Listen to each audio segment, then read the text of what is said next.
Hey, all you cool cats and gamers! Welcome to No Category Left Behind, the GDQ hotfix show that showcases category extension speedruns. I'm your host, Nuclear Reaction, and tonight we are featuring some awesome Kingdom Hearts runs. First up, we're going to have Kingdom Hearts Birth by Sleep, but we're going to have no menu be used. We'll talk about that in a second. But afterwards, we're going to roll into more Kingdom Hearts with Kingdom Hearts 2 Randomizer, Yeet the Bear %. So make sure you stick around and check out what the heck that is. But first, a few announcements. If you missed out on any GDQ hotfix shows, check out our archive of past runs and shows at youtube.com/gamesdonequick. If you're watching on YouTube, feel free to join us over at twitch.tv/gamesdonequick to check out our live shows, starting most nights at 7 p.m. Eastern. And while you're there, Hotfix is funded in part thanks to your subscriptions and bits. Please consider subscribing and help support future podcasts. All right, and with that, I'm going to send it over to our runners here to kind of explain to us what is no menu % and how is that going to affect the run. Thanks, Nukes. Hello, I am Pessilus. My British neighbor over there is Rebel Dragon. Sup? And yeah, this is Birth by Sleep, Ventus's story without opening the menu. So, to break that down, those unfamiliar with Birth by Sleep, there are 3 playable characters, each of their own campaigns, where they have their own bosses, their own areas, everything like that. We are playing Ventus, because the other 2 characters without opening the menu are really hard, guys. They genuinely are. It's not a fun time. But they genuinely are. So we're playing Ventus' story, and when we say no menu, we're referring to this menu on my screen. You can't miss it because there's a big old menu in the top I also left have hand it open as well of the screen. It's hard to miss. So let's explain what the heck no menu means. So, you're going to notice the first thing in this menu is what's called a command deck. It has these battle commands. As you go through the game, you unlock more slots in this deck, and they open up.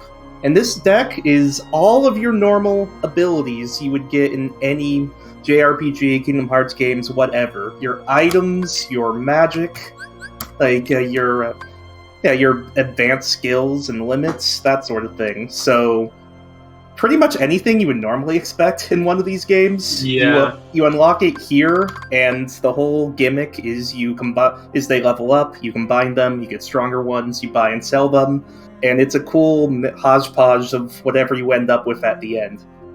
Here's the problem. You see all these cool abilities, including our ability to heal? We can't do that, because we're not opening the menu. So when the game starts, we have 3 command slots. We have 3 commands that go in those slots, and we can't change them. We are stuck with Arrow, Quick Blitz, and Strike Raid the entire run, which means no curing, no advanced magic, no good abilities, no way to actually get any abilities you would like to get, like Leaf Bracer, Second Chance. Like, anything but Scan. Scan's the only ability we have, so we can at least see our enemy health. And another thing that it cuts off from us using as well is we can't change our Keyblade, which means we get stuck with this bad boy for the entire run. Which is a shame, because look at this beauty and Lost Memory. This is such a cool Keyblade. Dude, Lost Memory is so cool. But no, we have to stick with the beginner Keyblade. And so it also means we can't change D-Link finishers. We'll get into that later. We can't do anything with the journal, which we wouldn't do anyway. But the big thing is like just nothing to do with commands. What Ben has at the start, we are stuck with. His default shot lock, his default movement abilities, his default just abilities in general. So we're going to have to try to get more powerful in other ways, and we have other ways. Yeah. I'm excited to see this. This is a lot that you both are not going to be able to have access to. Especially, I know, watching other Kingdom Hearts runs that you use magic quite a bit in combat. So it'll be interesting to see how this is handled. Magic is very strong in this game too, so it's a loss. So we're going to play on the easiest difficulty because harder difficulties are the exact same everything except they take twice as long. Yeah, because you literally just have to grind to like the next damage floor stat basically. Yeah, which just means they take longer, but no real gain at all. And time isn't going to start until we select to play as Ventus, so I'm just loading in here. I was just about to ask. I want to make sure we get a countdown. Don't worry, I was loading in as well, Pess. I had the psychic. So, yeah, we're usually on the same page of these things. But you two are ready to count us down, let's get into the run. Do you want me to do the countdown like normal, Pess? Yeah, you do it. Alright, so we will go in 3, 2, 1, and go. Yeah, one small thing to say is this isn't we can't press start run, because we can press start to skip cutscenes. Yeah, Okay. Which as long as you don't go into the menu. Yeah. We're just not allowed to open the game, what the game considers the menu. Alright, so orbs. Orbs are fun. Yeah, we're just gonna flame salvo, then smack some orbs around. Yeah, so flame salvo is our shot lock. It corresponds with the focus meter in the bottom right, and it puts us in little first-person view. You like shoot a bunch of things up, and that flame salvo just shoots a lot of flames everywhere, which is actually pretty great. One of the things that makes this run bearable is Ven has flame salvo, which is a very strong shot lock. We get it in other runs as well. You're already done. I got 47 on orbs. Yeah, I did not. Orbs are notoriously a big reset point in Birth by Sleep in general, because all 3 characters go through it. The movement of the orbs is pretty random. What your party members do is very random. Yeah. And Ben has it a lot easier than others because of his good shot lock. But, like flame salvo really helps him out. But I'm about to go deal with dwarfs, which is equally as bad, probably even worse than this. Oh, way worse. So we have to go find 6 of the 7 dwarfs. Don't pick up the mini chest. Don't be me. Yeah, we have to basically find a bunch of dwarves. They're hiding from us in the mine. But that's not what we're concerned about. We're concerned about a magical thing called D-Links. So D-Links are basically this game's version of summons. And what they do is they change your entire command deck to correspond closely to a character that Ben has met. So we have Aqua and Terra because they're best friends to start. So, and because Aqua's a magic user, she'll change all our commands to magic-based stuff. It also changes our finisher to correspond with the character and whatnot. And D-Links are our main way to do anything, because commands are literally everything in this game. And D-Links, because we can't open the menu, are our only way to get to some more powerful commands. Here's the problem. D-Links level up. And how they level up is when you kill any enemy, any unversed, they just have a random chance to drop... Oh, I got it. to drop what looks like a papu fruit or a flower. I didn't get it, but I got fast cycle. Nice. So what I did there was didn't get a D-Link drop, which meant I could actually go for the fastest dwarf cycle. But technically, I'm actually going to lose some time a little bit later on because I didn't get a drop like that. Yeah. Essentially, the D-Links level up. Every time you kill an enemy, they have a random chance of dropping the flower that levels them up. It's completely random, and we don't know what the exact odds are, but they aren't amazing. And in Ventus' story, what we try to do is only kill a couple floods while we're trying to concentrate on dwarves, and hope we get one of those drops. And if you do, it saves something like 20 to 30 seconds. Yeah, it's quite a lot. Just by not having to get the drop later. Because you're going to see a lot of D-Links, and we're going to need a lot of drops. So, a lot to worry about there. Want to talk a bit about escorts, Rebel? Yeah, so we need to escort Snow White through the forest here. The whole idea is we just want to keep her like moving. Whenever there's no enemies in front of her, she is just going to run away. We basically want to use these reaction commands on the trees because they get a lot of damage on stuff, and we're just trying to keep enemies out of her way. And then every time she's free. Yeah, every single character has an escort, and Snow White's one of the weirder ones because her set path is all around the place.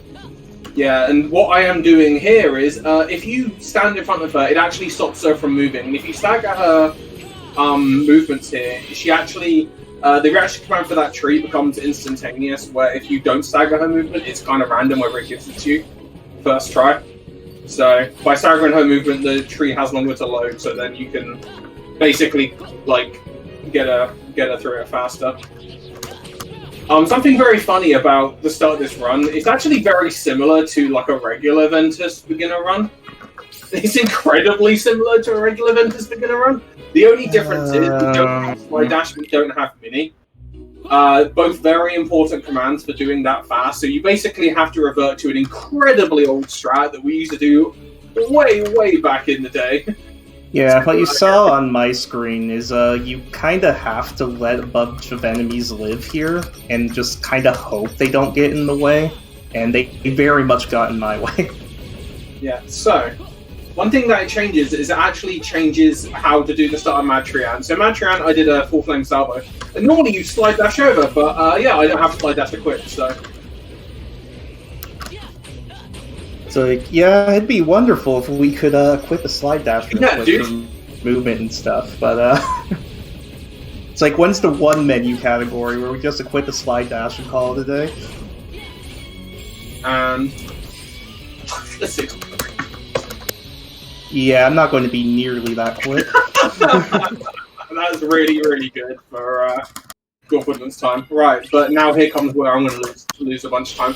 So, something that we have to do to basically make this run even somewhat completable on any fast level is we have to get our stats up to the point where it meets the stat gate. So we're going to be grinding a little bit. Yeah, because here's the thing about Birth by Sleep compared to other Kingdom Hearts games. If you've watched a Kingdom Hearts 2 run, for example, you know that that game, along with most other KH games, have a damage floor, which means that this is the minimum amount of damage that you can deal, even if you're drastically underleveled. So in a Kingdom Hearts 2 speedrun, they'll do Final Worlds, which you need to be like level 50 at level 30, but because of the damage floor, they do decent enough damage, and they get through it okay. Birth by Sleep has a damage ceiling, which means if you aren't at least this level, you're going to deal basically no damage whatsoever. Like, you barely see a change in the health bar. Yeah, I'm having to do something very fun. Normally we have 2 slide dashes here, but because I've only got the one in Terra D-Link, I have to wait for this one to recharge. It takes about 10 to 15 seconds for it to recharge, so then I want to revert as quickly as possible. And normally I'd go to a different set of enemies, but in this category, I actually go over here to get rid of the shoegazers, because these guys give you back a bit more damage. Yeah, fun movement in this game is if you target any enemy above you, gravity's a weird thing.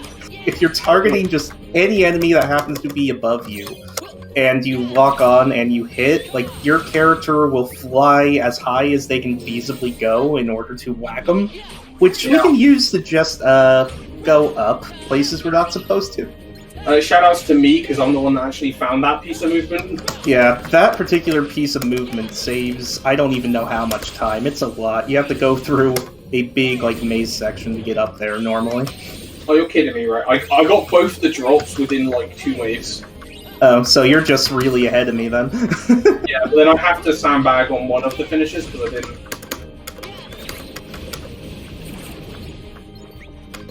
Oh, come here.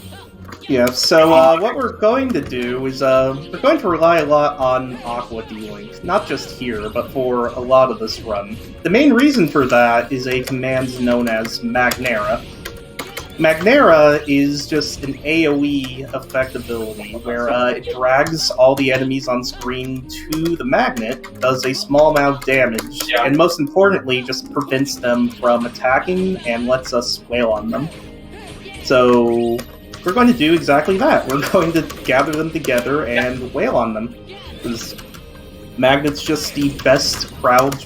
It's the best crowd control ability we have, even if we could open the menu.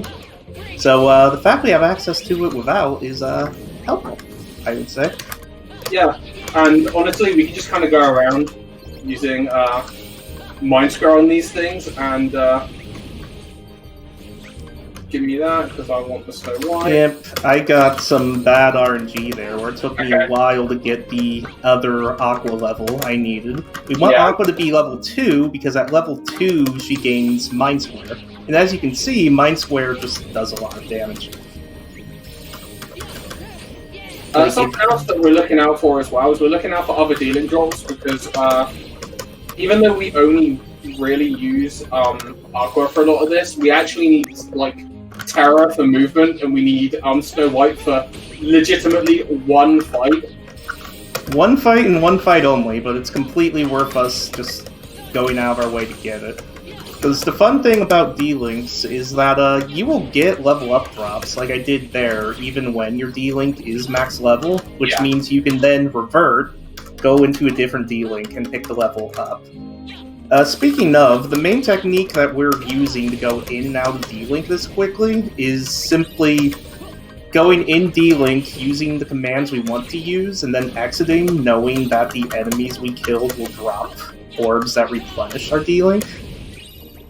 And it's a really important technique to be good at, because what it allows you to do is, well, if you do not do it, your commands have a cooldown. The way all your commands work is you use it, and there's a cooldown that comes after using it, before you can use it again. But if you go in D-Link, and then exit D-Link, you just skip the whole waiting on the cooldown thing. You can just use it again. So that's how we're able to go in, pop these guys, go out, pop these guys, and go in a big old circle like this. Right, so I'm actually near the end of this grind. So I'm near the end of this grind. I need to get to one. I'm also level 10. Cool, that's that there. I am now done with this, which means I can now leave. Wow, that was a pretty good split. Right. So, yeah, unless Rebel gets some real bad RNG, he's probably going to win this race. That's perfectly fine. Right, so now coming up on another boss. This is Lucifer. Lucifer basically likes to jump on random pieces of furniture. We're going to exploit that, hopefully. But first things first, I'm going to use a flame salvo to just do a ton of damage to it. Now I can leave. Hopefully that. The important thing with that grind is we make it so after the next fight we'll get to level 10, because level 10 will get our strength up to the threshold where we'll deal the damage we want to deal on Maleficent and Vanitas 1 when we get there. Lucifer decided to go nowhere near any piece of furniture, just come and swipe at me. So that's fun. So I lost 10 seconds. Well, we'll see if he gets on any furniture for me then. So what I was hoping for is he jumps on furniture, you place down a mind square, and he jumps on the mind square and just... Yeah, what piece of furniture he jumped on, like you see here, he jumped on this thing. What piece of furniture he jumps on is random, but where he lands is not, so if you know where he's going to land for each piece of furniture, that happens. He just jumps on it and dies. Oh, did you get the one shot? Hell yeah. Alright, so now we're in Enchanted Dominion, so... Third world, pretty fast, considering we have to stop to grind to level 9 and a bit. So, we haven't talked about movement. So movement in this game, with every character, is you do their dodge over and over, but you actually have to time your inputs between each one. So it might look like we maybe be mashing, but it's dodge, take a small step, dodge, take a small step, dodge, take a small step. If you listen on specific floors in this game, you can hear what we're doing. pretty like well. There are different methods to doing it. I used to double tap. I sometimes still like double tap. It depends on how I'm feeling. Yeah, I double tap these days. Yeah. And it doesn't sound like much. Like, well, Rebel, mashing versus, like, you take a step you can't even see and pressing it again. What's the difference? The difference is about half a second per room. Yeah. Which adds up. And it adds up, and you actually technically do move a slight bit faster. And that slight bit of speed is very important for some later fights. Not later fights, I mean later movement. Yeah, there is later movement where if you aren't moving optimally, like, you just lose time for cycle reasons and the like. We'll get there when we get there. I'm in goons. I'm gonna just hit goons with attacks. They all get one-shot by all my commands at this point. So I'm gonna have to try and kill them ultimately, so... Yeah, this is a very hard fight to actually go quick in. Because, Oh, okay, yes, I pressed X. Yeah, the goons come in two different directions. The big entryways we're both going to try to hog. And how much come out of each is pretty much random. Like, when they come out of it is pretty much random. So all we're going to try to do is group them up the best that we can, and use a bunch of blizzards, hopefully, in theory. Yeah. Because if you can line up a blizzard to where they are coming out of, you can kill quite a few, because the blizzard just doesn't stop. Yep, the blizzard goes through their spawning location and just completely, like, bodies them. By the way, that was a really, really good fight. I just missed a really good blizzard. No. But, right, I just missed it. So now, I'm Alright. going through portals. These portals are kind of annoying. You have to go through each of them normally, but then when you get to this last one, you need to wait for it to change colour to the cream colour, or you go to the wrong place. You can't get there before it changes from cream to purple. No matter how good your movement is, you can't make it there. So yeah, we just have to wait for a second. And then get back there. Yeah, the second time in this supposed speedrun, we've just had to sit and wait on something. Yep. Right, so now we skip some... I can't even talk, so now we're going to skip some cutscenes, and then we get to fight Maleficent. Yeah, the magic thing about this, like, big old maze is you really do just go straight. Yeah. Right, so Maleficent here. She's kind of random, but basically her things are, like, pattern-based, and depending on what she does, I can pretty much predict what she's going to do. Just from my experience of playing this. She went to the middle, so... Going to the middle means she's going to do a sleep at the end. And then I'm going to Flame Salvo. Charge up on a Flame Salvo. And hopefully she doesn't summon goons. She summoned goons, so now she's going to be... run around locations, but that's fine. I can just do this. Yeah, this fight is the reason we go all the way to level 10. Yeah. It's because this Flame Salvo would do much less damage if we were not level 10. In a normal beginner run, we only have to grind to level 6, because if you get to the strength up at 7 and you change your Keyblade, the Keyblade will make it so we have the stats that Rebel and I have right now. Yeah. That was a good fight. Nice. Right, so now we're going to go to a very annoying fight. We trivialize this fight in every other category of Ven, but we have to deal with him in this one, sadly. This is the easiest one. So if you've seen any other speedrun of Ventus, he's affected by sleep. So we just let him kill us in this first phase, then we sleep through the second phase. But because we can't do that, we're actually going to do an incredibly old strat where we're going to go into... I need to wait for my thing to come. So we're going to go into Aqua D-Link and we're going to hit him with stuff. Yep, phase 1 ends either when you do a certain amount of damage or you get hit by a certain amount of damage.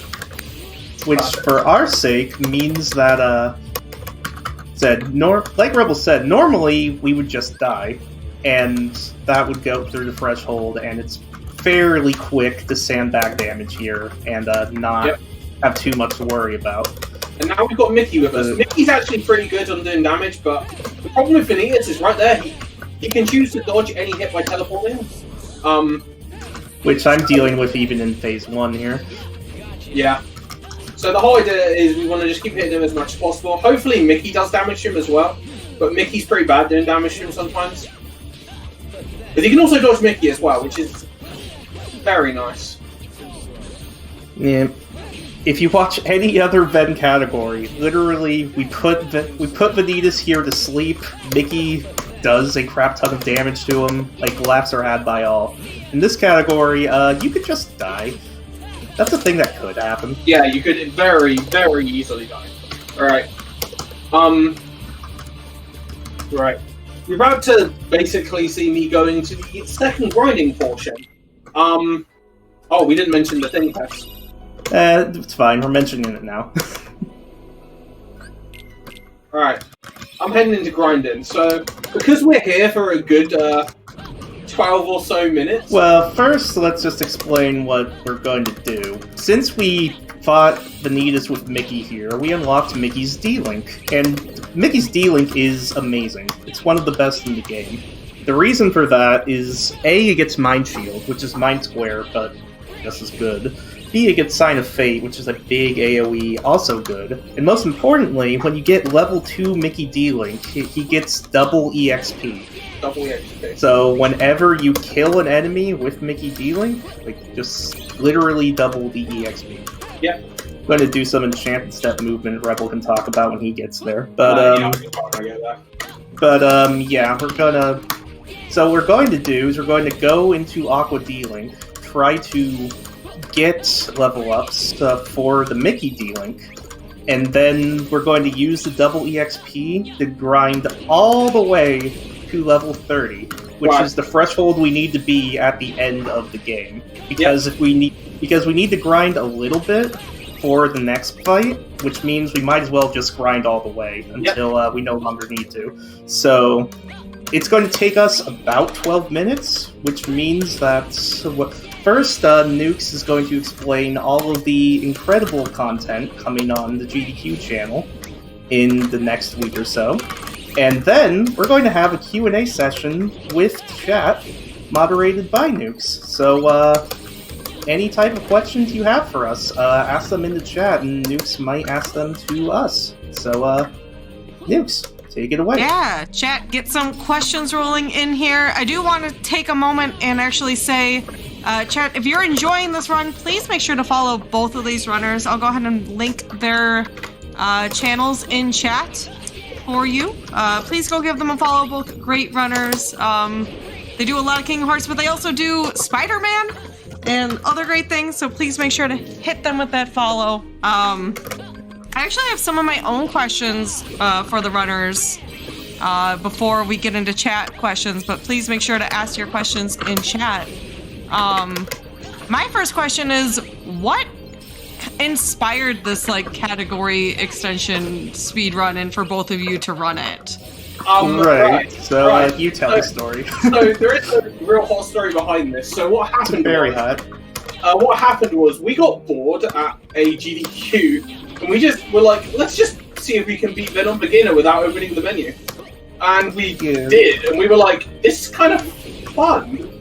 And then you're very bad at this, Rebel. So basically, that's what happened, though. AGDQ 2019, Rebel and I meet for the first time, and we were chatting, and Rebel was like, hey, so we have this hot category extension that has all sorts of just silly-ass memes on it, with, play the game without the menu, hit only the X button, don't use any commands, etc., etc., and we just randomly picked play Ventus without opening the menu. And then the rest of what Rebel said is right. We actually had fun, and we just kinda kept doing it every so often, and we eventually got it in a couple marathons, and actually rooted it, and now it's a thing. Rebel's done it in under an hour, and we just really enjoy doing it. It's very silly, and the worst part about it is this 12-minute grind, which is honestly pretty chill, so... I feel like sometimes with speedruns you need a little bit of chill time, almost. I was also gonna ask, obviously we're doing Ventus tonight. Have you done this run with other characters? I have. It is awful. Oh no. It Yeah. is so bad. So Yes. let me explain the problems, right? With Terra no menu is amazing, right? It's great until you get to the end and you realize, wait, Terra has one of the harder final bosses in a Kingdom Hearts game, and I have to beat him without a cure. Oh. And not only that, Terra doesn't get Mickey D-Link, meaning he does not have access to double EXP. Which means you have an hour of a really fun run, and then you have to grind for 40 minutes straight just to beat one boss. Yeah. And it's not very fun. No. Aqua does get Mickey's D-Link, but Aqua's problem is that at the start of the game, she's really bad. And B, almost all her level ups are into her magic stat. She's a magician, that's just kind of what she does. And because we can't change our commands and get powerful magic to use that stat, it's really bad. Final fights with Aqua yeah, I can are imagine. just not a fun time at all. Yeah. So, for perspective, Ven we have done in under an hour. Aqua and Terra are both in the 1 hour 40-minute range. Okay. So, Not as bad as I thought it would be, but still almost double the time. So that is yeah, it's quite a bit. doable, but they are very much this is a hot meme and not hey, let's actually route this. I have a question from chat from Marvin Long saying, "Why Hi, is Marvin. Ventus no menu the best BBS category?" Hi Marvin. Hey, That's Marvin. our boy Marvin. He runs a lot of Aqua Beginner. He's very good at it. Honestly, the best part about Ventus no menu is that we actually have strats for it. Yeah. It's actually really consistent, considering It's- how bad this game could be sometimes. It's actually one of the more consistent categories in this game. This game is known for having a lot of RNG that you have to deal with. Because between D-Link drops, which you've already seen us deal with, and then there's item drops, which we aren't even interacting with this run. And there's just a lot of things that can go wrong in BBS runs. Yep. And this one's surprisingly consistent. It's very laid back. I honestly think Rebel and I enjoy it so much because it lets us play this game without resetting every 5 minutes. Yeah, and it's basically one of the reasons why we enjoy it is because we get to play this game in a completely different way than what we normally do.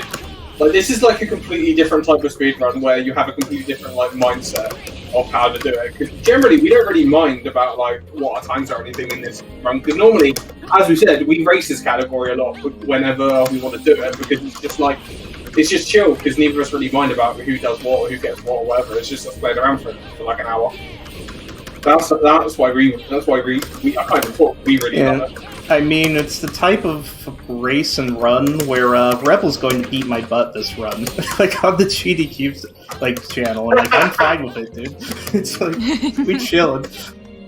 I have a question for each runner from Spike Vegeta. Please, Spike. For Rebel, Spike asks, "What originally got you into Kingdom Hearts speedrunning?" Oh, okay. So this was way back. This is when people were playing the English version of KH1 on PS3, and because they didn't know that Japanese was 52 seconds faster.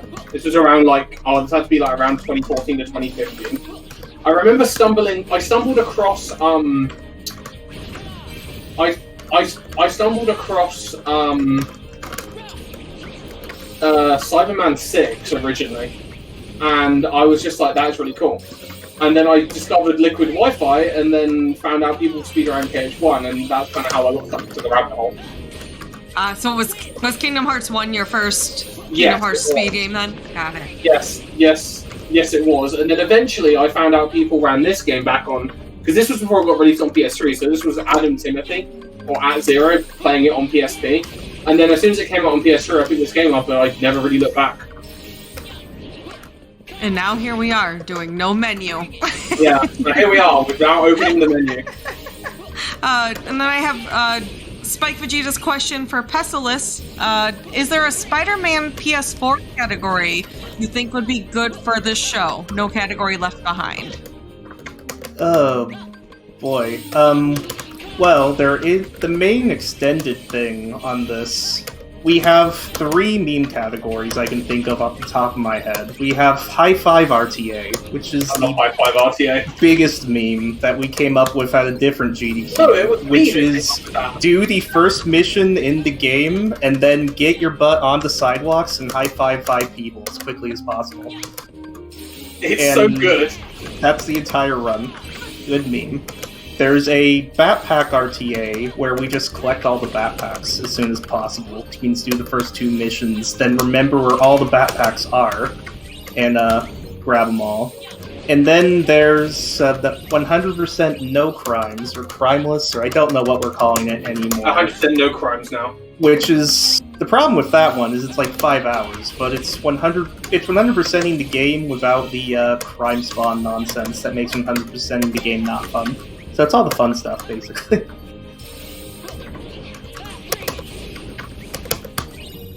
What is backpack? Is There just are like a backpacks That's- that scattered I throughout have the Spider-Man on city. PS4, so That's just a type of collectible that there Yeah, is it's just in- an open in world the game. collectible, basically. okay. And there are 50, like, one of them. Okay. Let me see. Seeing if anyone else in chat has questions. I think I passed. There's one. Oh. Rumpelstiltskin asks, did the shrimp really fry that rice? Potentially. I can neither confirm or deny. Yeah. Yo, Pest, my finger's getting tired. It's like, just stop getting tired.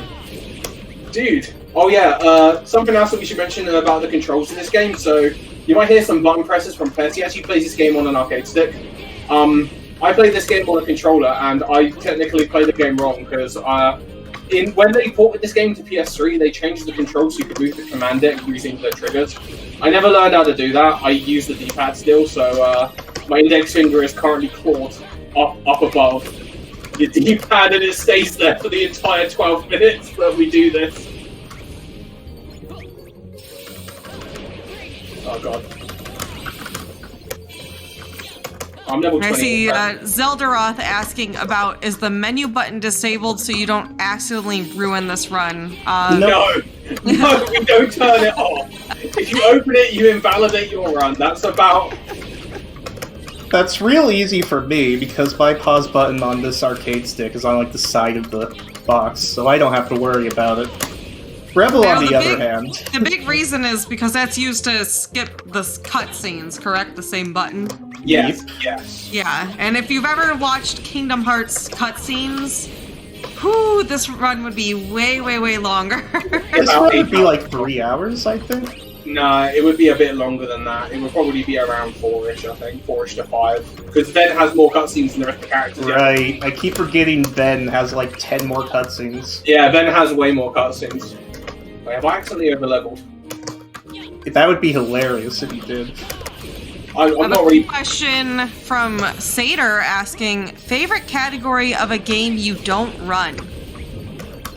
A game I don't. Oh, that's a good question. Mm-hmm. You're making me think now. Oh no, thinking. I mean, one run I absolutely love watching is Metroid Zero Mission Hundo. Is like the movement in that game is Ooh, just yeah. insane to me. Actually watched that recently, and it's incredible. Metroid in general, those games have incredible speedrun movement. I'm trying to think. I watched so many different like games. Mhm. It would probably have to be probably have to say shout outs to my boy Laser Trap, because it's probably one of the Lego Star Wars on the DS categories. Ooh, yeah. Those runs are very silly. Yeah. Oh Yes. yeah. Oh yeah. By the way, I just did Enchanted Step there. If you jump while then lock onto an enemy using Enchanted Step, it just launches you upwards. We actually use that to grab Super Glide and Vender's Grip. Which we would do here if we could open the menu. Yeah. Why would I? We could totally grab the chest, but then we couldn't equip it, so... No, we you can't. know. We don't have a magnet to do the setup. Oh yeah, there is that too. We need the magnet to do the setup. I'm probably going to have to kill an extra few enemies here because I did hit level 29 and kind of yeet out. So I'm doing basically the same. yeah, right. So now we get to do some movement. So the reason why I go down the stairs a little bit there is because there's some floods that spawn at the top there that can completely ruin your day because you'll start locking onto them. But Yeah, one small routing difference we did is when Rebel beats Vanitas 1, he just does grinding. When I beat Vanitas 1, I go into Radiant Gardens, start the world, and then leave. Yeah. It's just a preference thing. I'm gonna kill some plots here for some dealing back, just so I don't, just so I have it for the force fight after Trinity Armor. Right, so we're now coming up on one of the most hilarious bits of this run, where you get to see how much damage that we actually do now. Yeah. By the way, feel free to keep asking questions. We'll have a 3-minute spot. We can answer a couple more. But, Yeah. We have a mini game a bit later on. Well, we have a couple of them where we have some time to. But yeah, you get to see just how over-leveled we are against Trinity Armor. It's pretty glorious. Yeah, here's Trinity Armor. I'm not going to bother using the commands. I'm just going to swing at him. One combo does basically 2/3 of fire, and this attack here does quite a lot of damage. And this should take him out of this.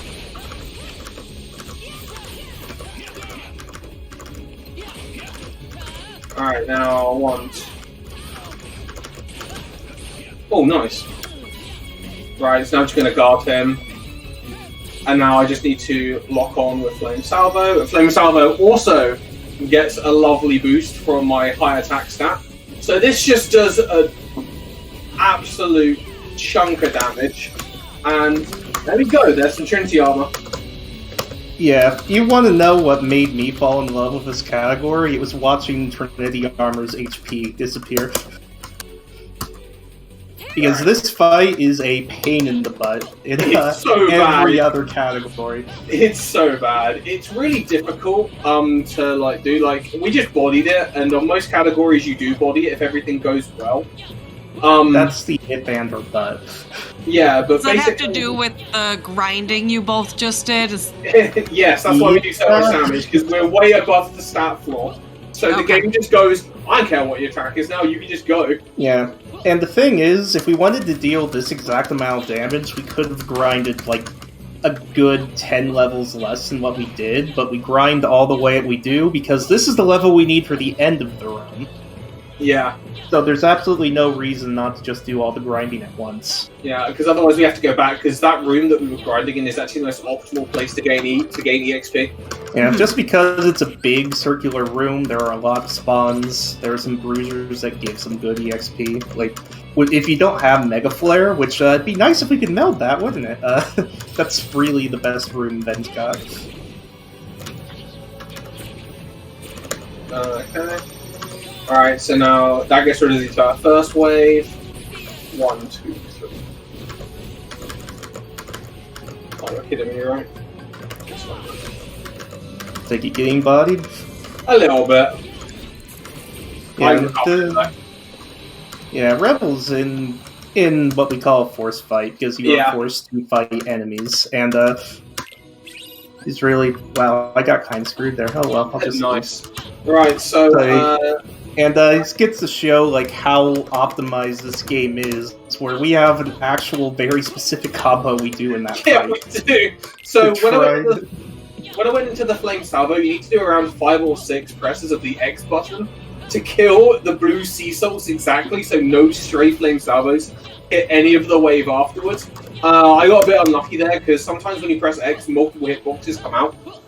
And that's what happened to me there. Alright, so I'm skipping some cutscenes. Yeah, I also got multiple hitboxes. Yeah. Right, so now I get to go on to Disney Town. So Disney Town here is nice and simple one in this category. We drop in, play rhythm game, get out. And rhythm game is my favorite part of the run, because I don't play this game with audio. Yeah, because... but something very funny, the first song you have to play, Small World, a lot of people complain about it because it's mandatory to beat Vince's story. But something that you have to realize in this is that the circles are not synced to the music. So it doesn't matter if you have audio or not. You just have to know where to hit them. And every other track, you actually can you can actually do it to the audio, and it's fine. But Yeah. Small World, nope, that's not how that works.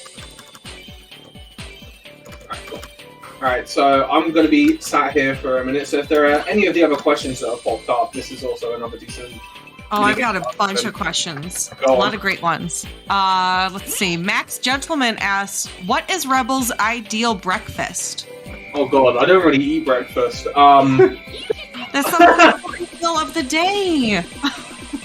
I'm the type of person that feels sick if he eats too early in the morning. But normally if I do have something, it's normally toast or cereal. Alright, we got, let's see. Oh, Swift Shadow asks, what's your favorite ice cream flavor?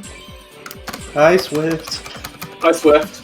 So he's a fantastic 0.2 in KH3 runner. Personally, I like any chocolate peanut butter. Anything.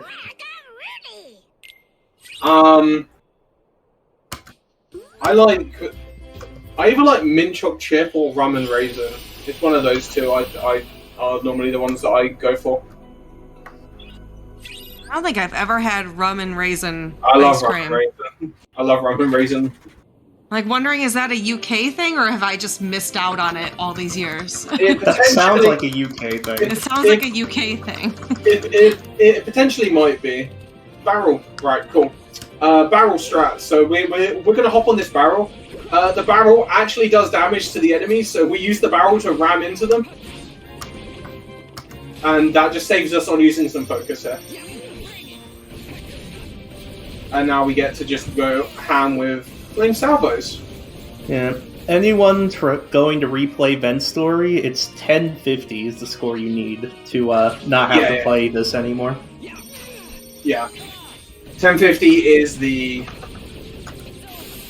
also, we need to sandbag our score a little there, because if you get a excellent score, it slows down a little bit to I went for 2000 PES.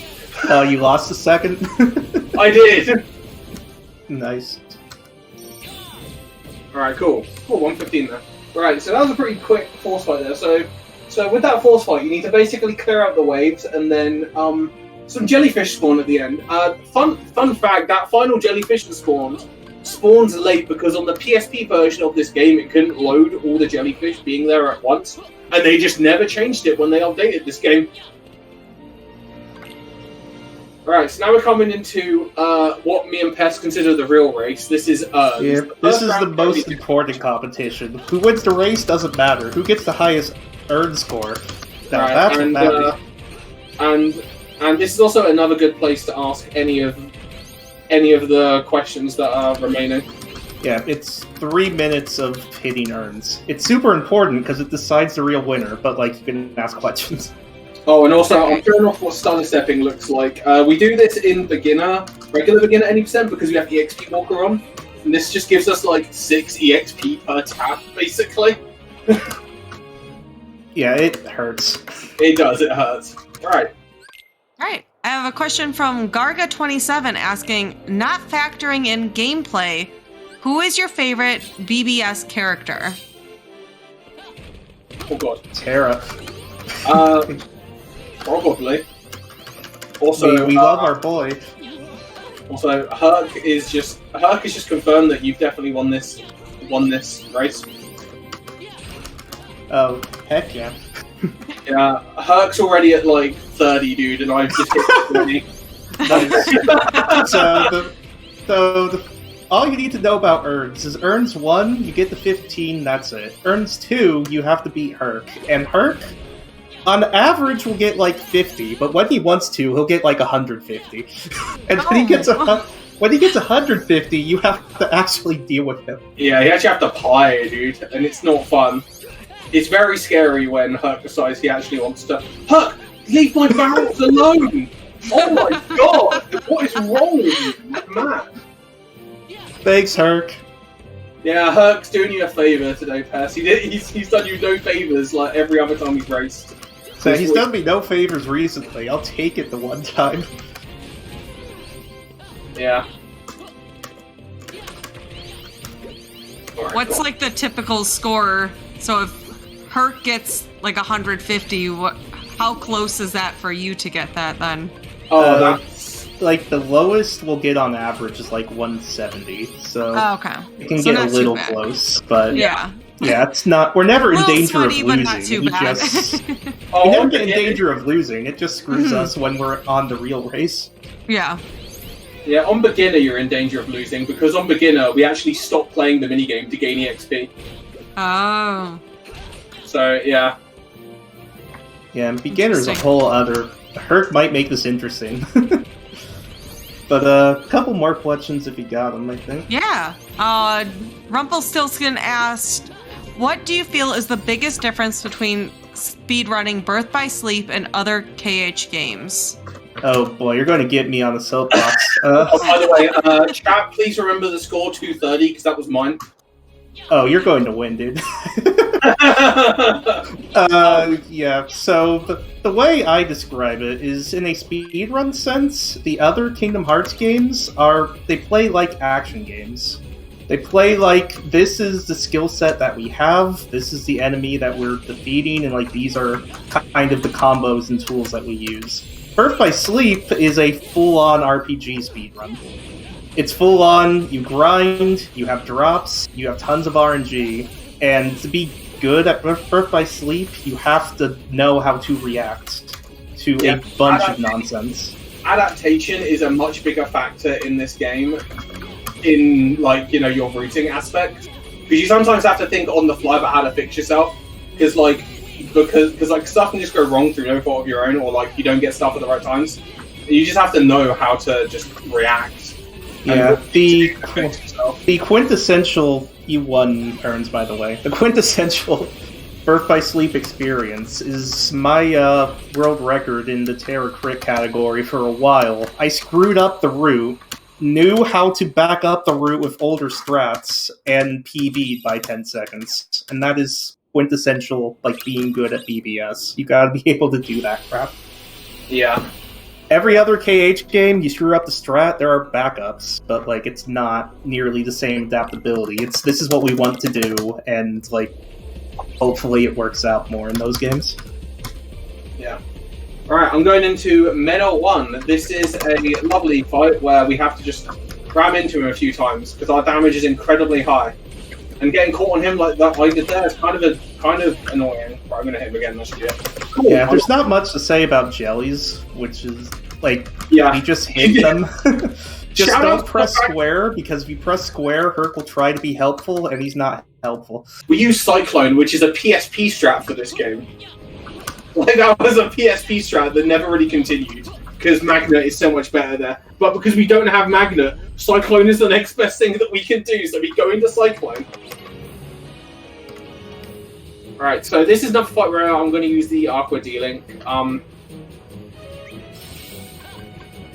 And I'm just going to wait for that, and then I'm going to just do that. Wait for myself to drop. These guys will come at me. Okay, cool. Alright. Yeah, and this force fight Rebel's doing is quite difficult to do quickly with the one magnet that we keep on cooldown because we need to stay in Aqua D-Link. So there's a lot going on knowing your enemy spawns, how to properly group them, what enemies need to be killed in order to spawn the next wave of guys, when to use the magic volley finisher, because if you use it at a bad time, the big boys will blow up on you. And that loses you EXP and time. Oh god, I did not mean to do that. I didn't mean to press X there, but that's fine. That's perfectly fine. But yeah, that's how that force fight is very much just be very careful with what's happening. So yeah, I need to check what my EXP's at because I kind of lost track, but it's fine. I won't worry about it for now. I'll hit a flood or something going into the next world. Right, so funny thing is, when you activate the anti-grav, Ben gains the high jump ability. Which we don't have. Which we don't have equipped. We have it, but we don't have it on. Yeah, we have it, but we'd love to open the menu and equip it. See if you find a problem with that.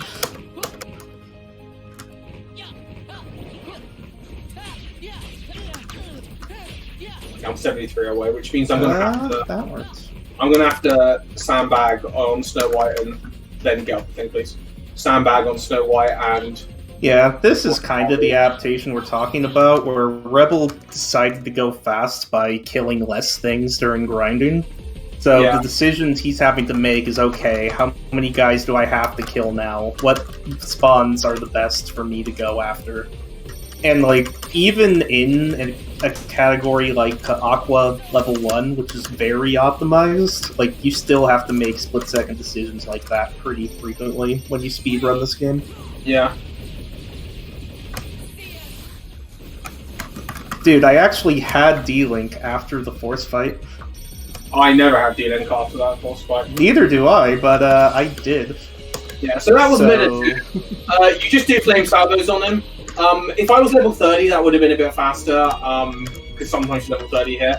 And also, Stitch is there. Stitch can shoot him. When Stitch shoots him, it does a lot of damage, but he didn't really help me out there.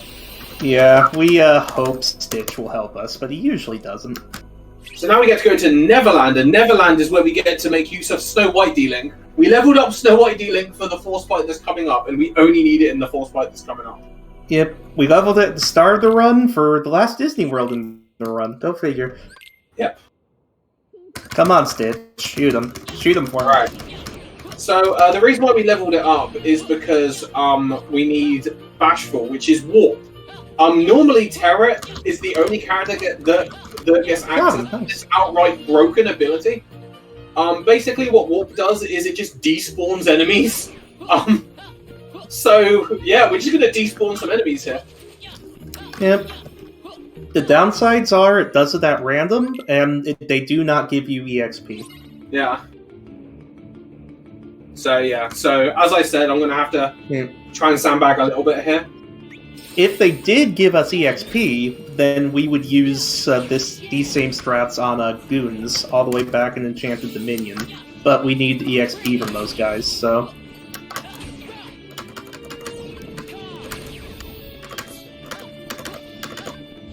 What type of bath for luck you getting? I don't know, but I'm having to hit one of the... I'm having to hit guys, so I'm doing kind of bad on time. But I had to get EXP, so that's fine. I lost time there, but I had to get EXP, so I hit level 30. Yeah, right, it's very important we hit level 30 before Hook and the final fights. Right, so now we're actually heading to Hook. Hook has the biggest brain strat. Hook is a very fun fight that I big brains to the strat on. Yeah, Rebel gets to take all the credit for just the dumbest, coolest strat I have seen. It's so silly. Hopefully I can do it now. We're going to talk it up, then I'm going to fail it, aren't I? Yeah. Oh, I got very good Bashful Lux. That's something. Nice. You're catching up to me, because I had to sandbag a wee bit. Alright, so Hook here. Hook has a very easy manipulation you can do at the start. If you swing at the start, man gets scared and he dodges. That's very good for us because it means he won't do anything else. Then hopefully we can knock him off the edge pretty fast.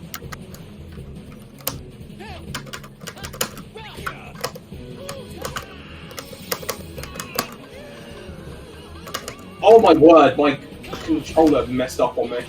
No. Now you're putting all the pressure on me? Is that what I'm hearing? Yeah, so now I'm going to have to play with him a little bit more. Oh, cool. Because I didn't damage him, he went straight into his desperation move again. What was meant to happen is he's meant to run through the line of the... Yeah, when he goes off the platform, form, he runs in a straight line back on when the crocodile tries to bite him. When the crocodile And tries to fight him. if we know how to manipulate that, we can set a bunch of mines where he's trying to go, and that happens. Yeah, I kind of He gets fat-fingered. every single one. He runs across the line. I fat-fingered my D-pad. Deals a crap ton of damage and builds up our Mickey finisher. And just look at the damage of our Mickey finisher. We haven't used it much, just because it's Yeah. like, it's very good after damage. that. The problem is that it's just very slow, and it's only good for single target damage, but yeah, that's the biggest brain strat we have. Yeah, and I came up with that randomly. I just had a, you know when you have just a brain moment, and you're like, wait. That's literally what happened. And now it's everyone's favorite part of the run, where we have like 11 cutscenes to skip. Oh, I've just had Den's migraine, so I'm past cutscenes. So, I think we can get at And least this is why one we last don't disable the menu button. Yeah. But I think we can get one last question in before Rebel gets into tornadoes and final fights. I'm about to go through Tornado, so I'll answer after I'm done. Because I don't want to lose concentration here. Right, so I have to move through this room optimally by dodging these tornadoes. So the mechanics of these tornadoes is that they chase you and try to pull you into fights. But only one of them can chase you at any one time. So by moving optimally and by timing my inputs, like we mentioned earlier, we can basically avoid all of them. I am through, so now you can ask your question, sorry. Yeah, no worries. I have a question from Tabby Paws asking, what is each of your favorite Kingdom Hearts games and why? I mean, I'm pretty sure I speak for both of us, where it's like this game. It's basically we put the most time into this one. Over time, like, really fell in love with a lot of this game. But I'm still very nostalgic for the English release of KH2. Yeah, the English that was my release of first KH2 one. That's also a very nostalgic game, but I think, because I put the most time into this one, I'd consider this one my favourite game. Just because of the amount of time I put into it. It makes sense. Right, now we're in Vanitas 2. Vanitas 2 is a big butt boy. Basically, we're gonna just try and do damage to him. Yeah, and the big time flips that can happen are like D-Link luck and Vanitas 2, because Vanitas 2 is very hard.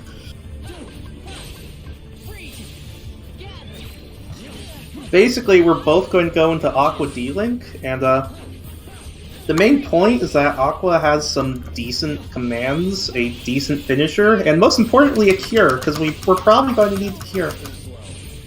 Vanitas 2 hits really hard. This is the sole reason we leveled up the sheer amount that we did. Yeah. So the whole reason, so what I'm doing is I'm trying to basically get him to do his dive move over and over. By just doing a ton of damage to him.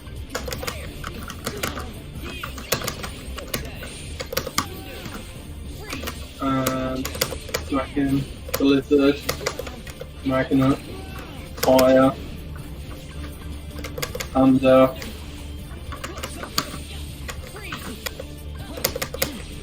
Dive. Why aren't you diving?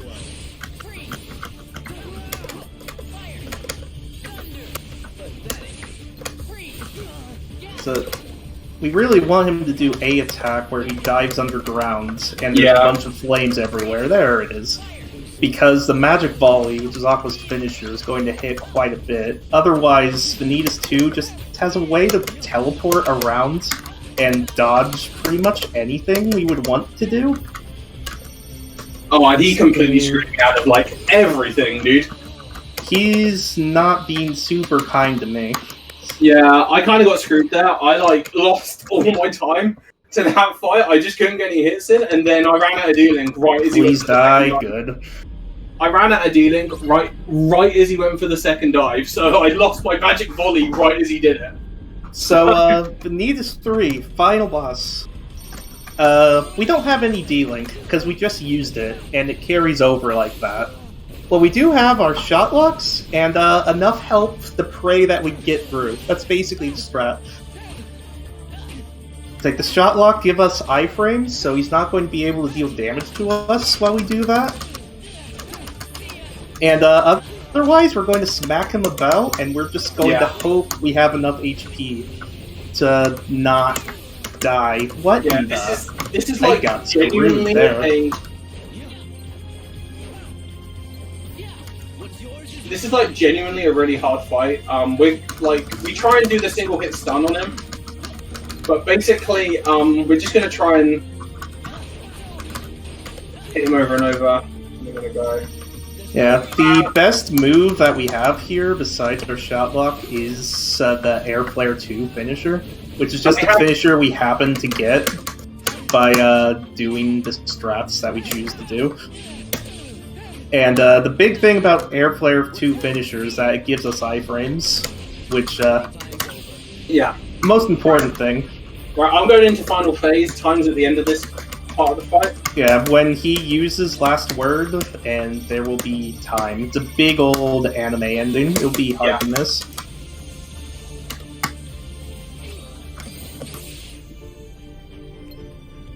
What? That is super anime. Dude, he just hit me out of Flame Salvo. Oh, dude, big sad. Right, so hopefully he goes past these last two. I didn't mean to do that.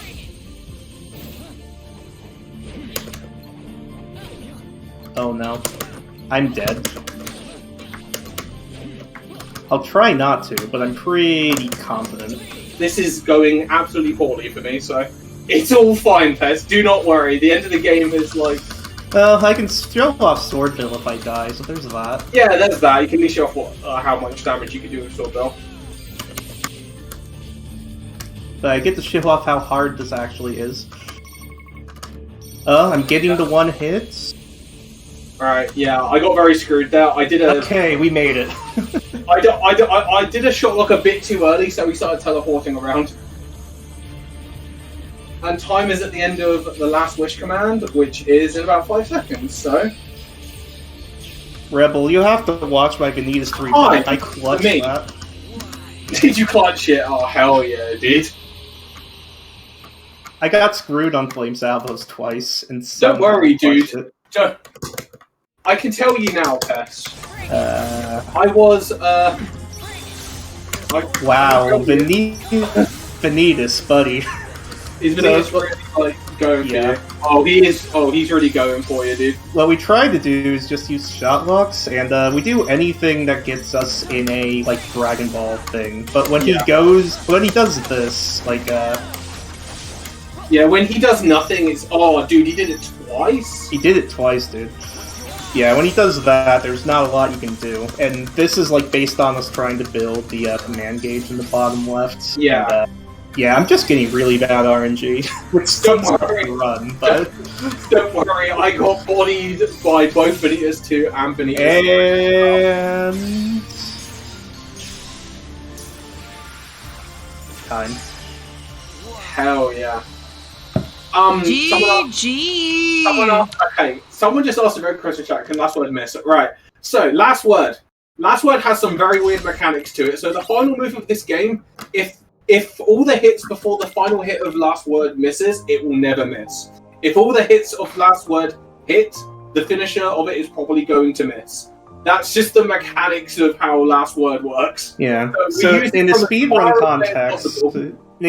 context, all you do is you fill up the command gauge, you don't move, you don't press anything, you just lose last word, and it will always hit. Yeah. But that's Ventus without opening the menu. That comparison. Yeah, that was super fun. Rebel. I love that run. Yeah, it's really fun. It's a really, really good run. It's really good. It's amazing how much of a fun meme it is, honestly. Mm-hmm. So, Rebel, stat comparison. 1622. 1577. How do you keep killing so much less enemies than me? 112 Mind Shield. 108 on Mind Shield. Game. 5 Fever Pitches. 3 Fever Pitches. Wow. And 112 Mickey. 109 on Mickey. It's like, how do you do so much more than me? Goodness. Well, thank you both for being on the show tonight. I really appreciate it. This was a lot of fun. I did went ahead and plug both runners' channels in chat. Please make sure to go give them a follow. And I want to give you both an opportunity to, tell us what you're doing on your own channels. If, people want to follow you, what can they expect on your channels? Right, so if you want to follow me, I not only run this game, I sometimes run Spider-Man, both the one with Peter and the one with Miles. I also run a multitude of other games. I run a very funny game called Street Boys every now and then. If you know anything about ESA, you've probably heard about Street Boys. And yeah, I have made some notes for some other funny speed games that sound hilarious to run, so I'm going to try and do them going forward for a little bit. Because I just was like, cool, these sound hilarious. But I come back to BBS and all my main games that are there pretty frequently, most of the time. Yeah, and if you follow me, I also stream a decent variety of things, but my two main speedruns are Birth by Sleep and the 2018 Spider-Man. And I'm running the 2018 Spider-Man at AGDQ in January, so the month of December I'm grinding out those hardest difficulty, hardest DLC speedruns to try to show that off, and that'll be a heck of a time, because Silver Lining does not give a crap, let me tell you. No, it really doesn't. It really doesn't. It gives no craps. So, yeah, December will be a lot of Spider-Man. I guarantee if you follow, Birth by Sleep will come back at some point. That's always the nature of it. I try to get away. Like, Nukes, I swear, I try. I made an effort to run away. We come back every time. Because I have all the beginner world records, Pess has all the crit 80% records, and we were just like, right, we don't need to come back for a while. Literally, like a day later, 3 marathons. Oh, you're doing BBS all of them. Oh my god, really? Guess I'm not leaving for a while. That happens every time we play this game for any extended literally period. Every time. Well, I'm glad, because I really enjoyed this showcase. So thank you both. Thank you both again so much. A couple reminders, chat. If you missed out on any GDQ Hotfix shows, check out our archive of past runs and shows at youtube.com/gamesdonequick. If you're watching on YouTube, please feel free to join us over at twitch.tv/gamesdonequick to check out our live shows starting most nights at 7 p.m. Eastern. And while you're there, Hotfix is funded in part thanks to your subscription and bits. Please consider subscribing to help support future broadcasts. All right, with that, chat, we will be taking a quick little wellness break before our next run. Please make sure to get up and stretch, move your leggies around, and then we will be back with Kingdom Hearts 2 randomizer Yeet the Bear %. Make sure to stick around for that.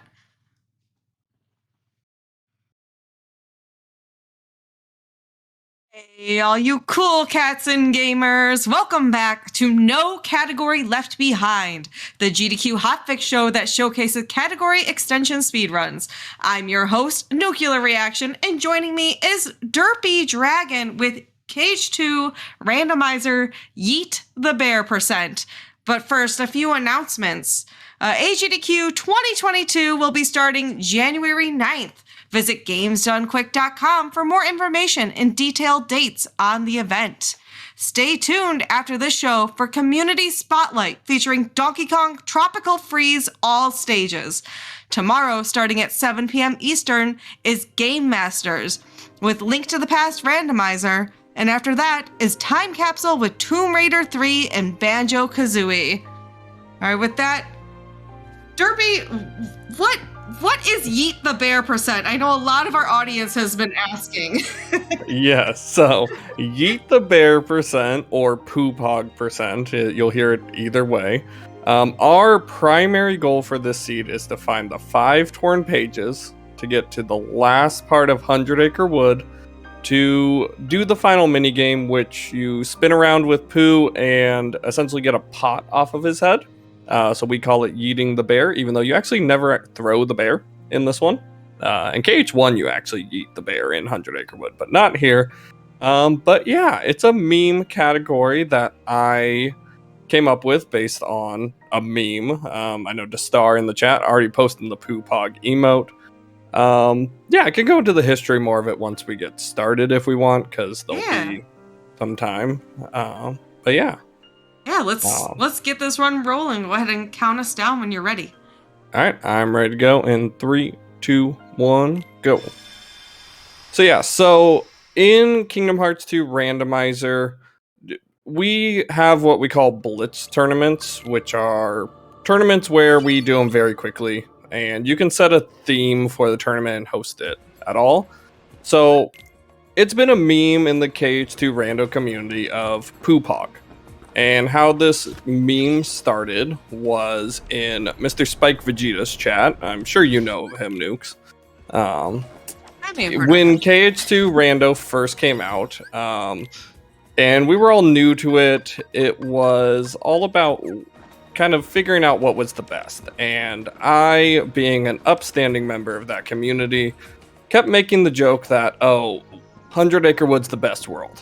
And I even then took it upon myself to go into MS Paint and make a very well drawn poo pogging emote, which I then went in, and whenever Winnie the Pooh paid off in KH2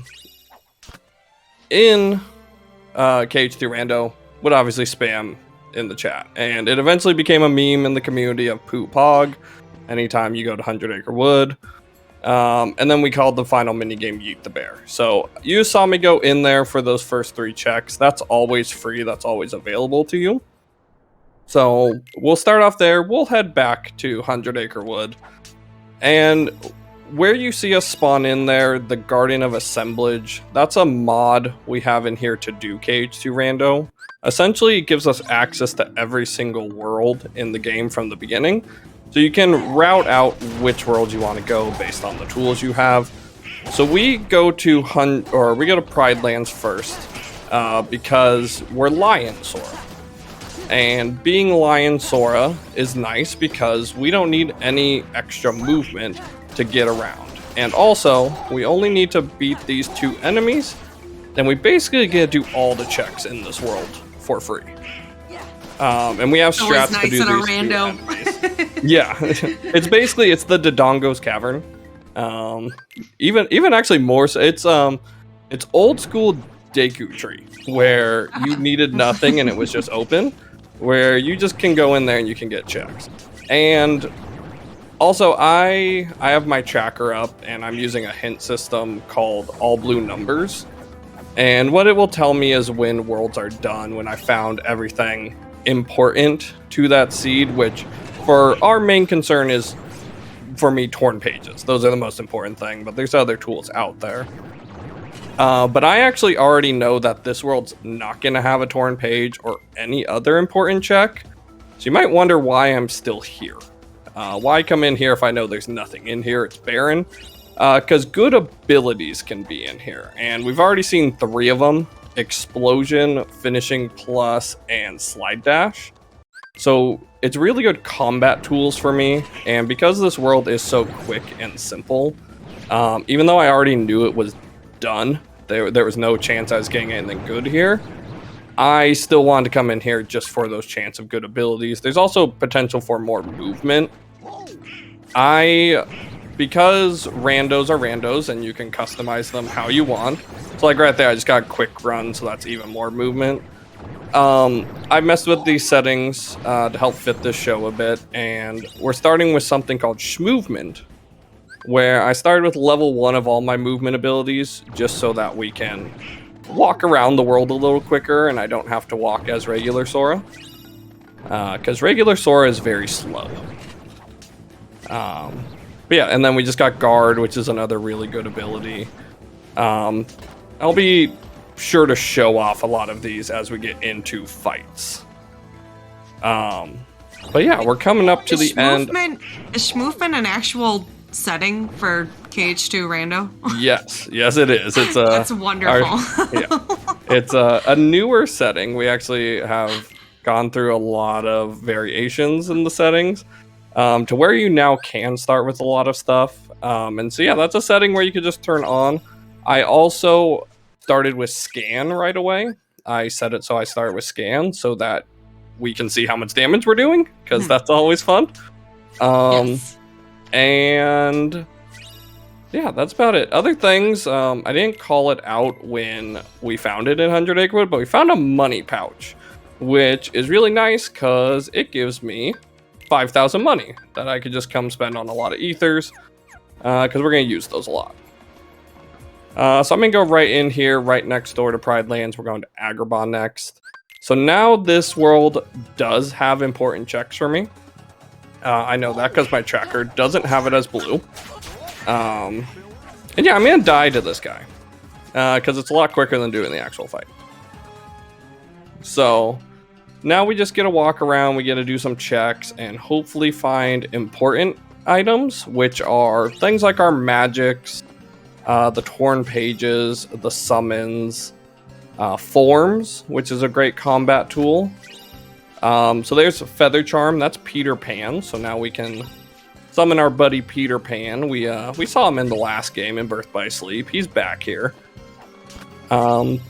There's certain strategies you use Peter Pan for. He's actually has a really cool cheese on one of the bosses in the final world. And if we go through there, maybe I'll show off that cheese just for fun. But yeah, like I said, the main goal of this is finding the 5 torn pages and yeeting the bear. We always would like to beat the game as well, but with our time constraints, we're focusing mostly on yeeting the bear today. But if we have time, yeah, if we have time, we got that secondary goal of beating the game, which we need to do by finding what we call proofs. Essentially what those are, those were in Kingdom Hearts 2 Final Mix, for doing like the super challenges, which are like fighting Terra from Birth by Sleep. He's actually an optional boss fight you can do in this game. I need to summon this guy so he can help me break this. Thank you.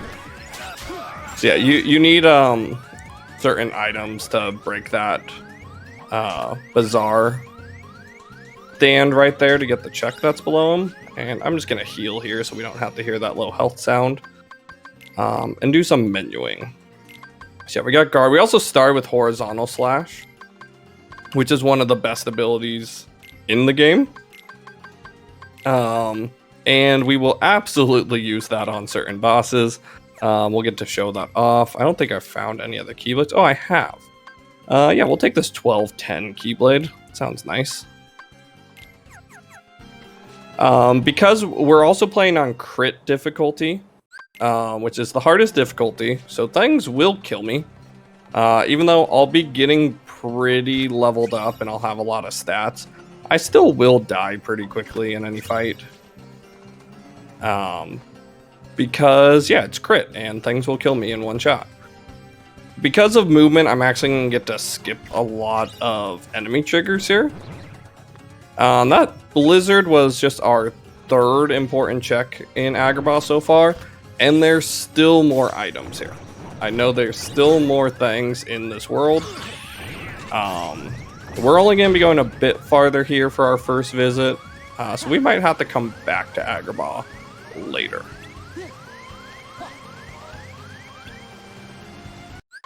This is the Abu minigame. Very simple. You literally just push Abu. We gotta go get him to put that diamond Push in the that statue. monkey. Yeah. There is a push the mouse strat over in Disney Castle. I don't know. Yes. Also, that's our 3rd level 3 quick one. I will attempt to push the mouse, but I am bad at it. I'm also going to be saving a lot at the end of all these worlds, because while KH2 Rando has come a long way, we still have crashing issues with the PC version.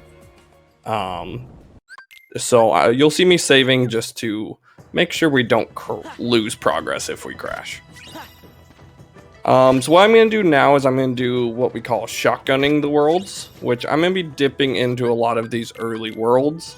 and just getting the checks that don't require any fights, except for Halloween Town here. I'm going to go a bit deeper in Halloween Town because it's a pretty easy world. But we still consider this part of the shotgun, where we're trying to hit as many worlds as possible to get as many early items before we start getting into some of the harder worlds or committing deeper. I'm going to take these ethers off of Jack because we'll be using them here in a second. I actually didn't need to do that because I already bought a ton of ethers. So that was just a wasted menu. But, it's okay. More ethers is never a bad thing. I'm also going to customize ether onto my shortcut. And keep going. I do have an interesting question from chat if you have time. Absolutely. Any questions are welcome. Yeah. Yeah. I have a question about, do 100 Acre Woods pages all count as important checks? As in, can they end up being in horrible checks because they're not quote unquote important, maybe in the normal randomizer? So yes, they are considered important checks. I am using, so when I first made these settings for the tournament that I ran, the Poo Pog tournament, we were using a hint system that used the Ansem reports. So you might have seen some of the Ansem reports pop up. There's a hint system with those where it will tell you when you find that report, it will say, oh, there's 5 important checks in Olympus Coliseum. So you know that number right away. But when we used that hint system, we were using a different generator for our seeds. And I had the person that ran that hint system, Jay Smarty. Shout outs to Jay Smarty. He had a little toggle on there for me so that we guaranteed the torn pages would be hinted. On our new generator we use, we don't have that ability anymore to guarantee torn pages are hinted. So I'm using a different hint system called All Blue Numbers, where instead of the reports giving me information, I just will know when a world's done. So torn pages are considered one of those important items, and if they appear in a world, then it will mark it on my tracker and I'll know if that world's done. So such as Halloween Town here, I got no important checks through that whole kind of first bit I did, but it's yellow on my tracker, meaning there's more stuff here. So I will be going back to Halloween Town at some point if I need to be searching for some torn pages. But the fight there is not the quickest right now. So I'm going to wait a little bit to have some more tools to do that first fight. But yeah, now we're into Olympus Coliseum. Hercules, one of my absolute favorite Disney movies of all time.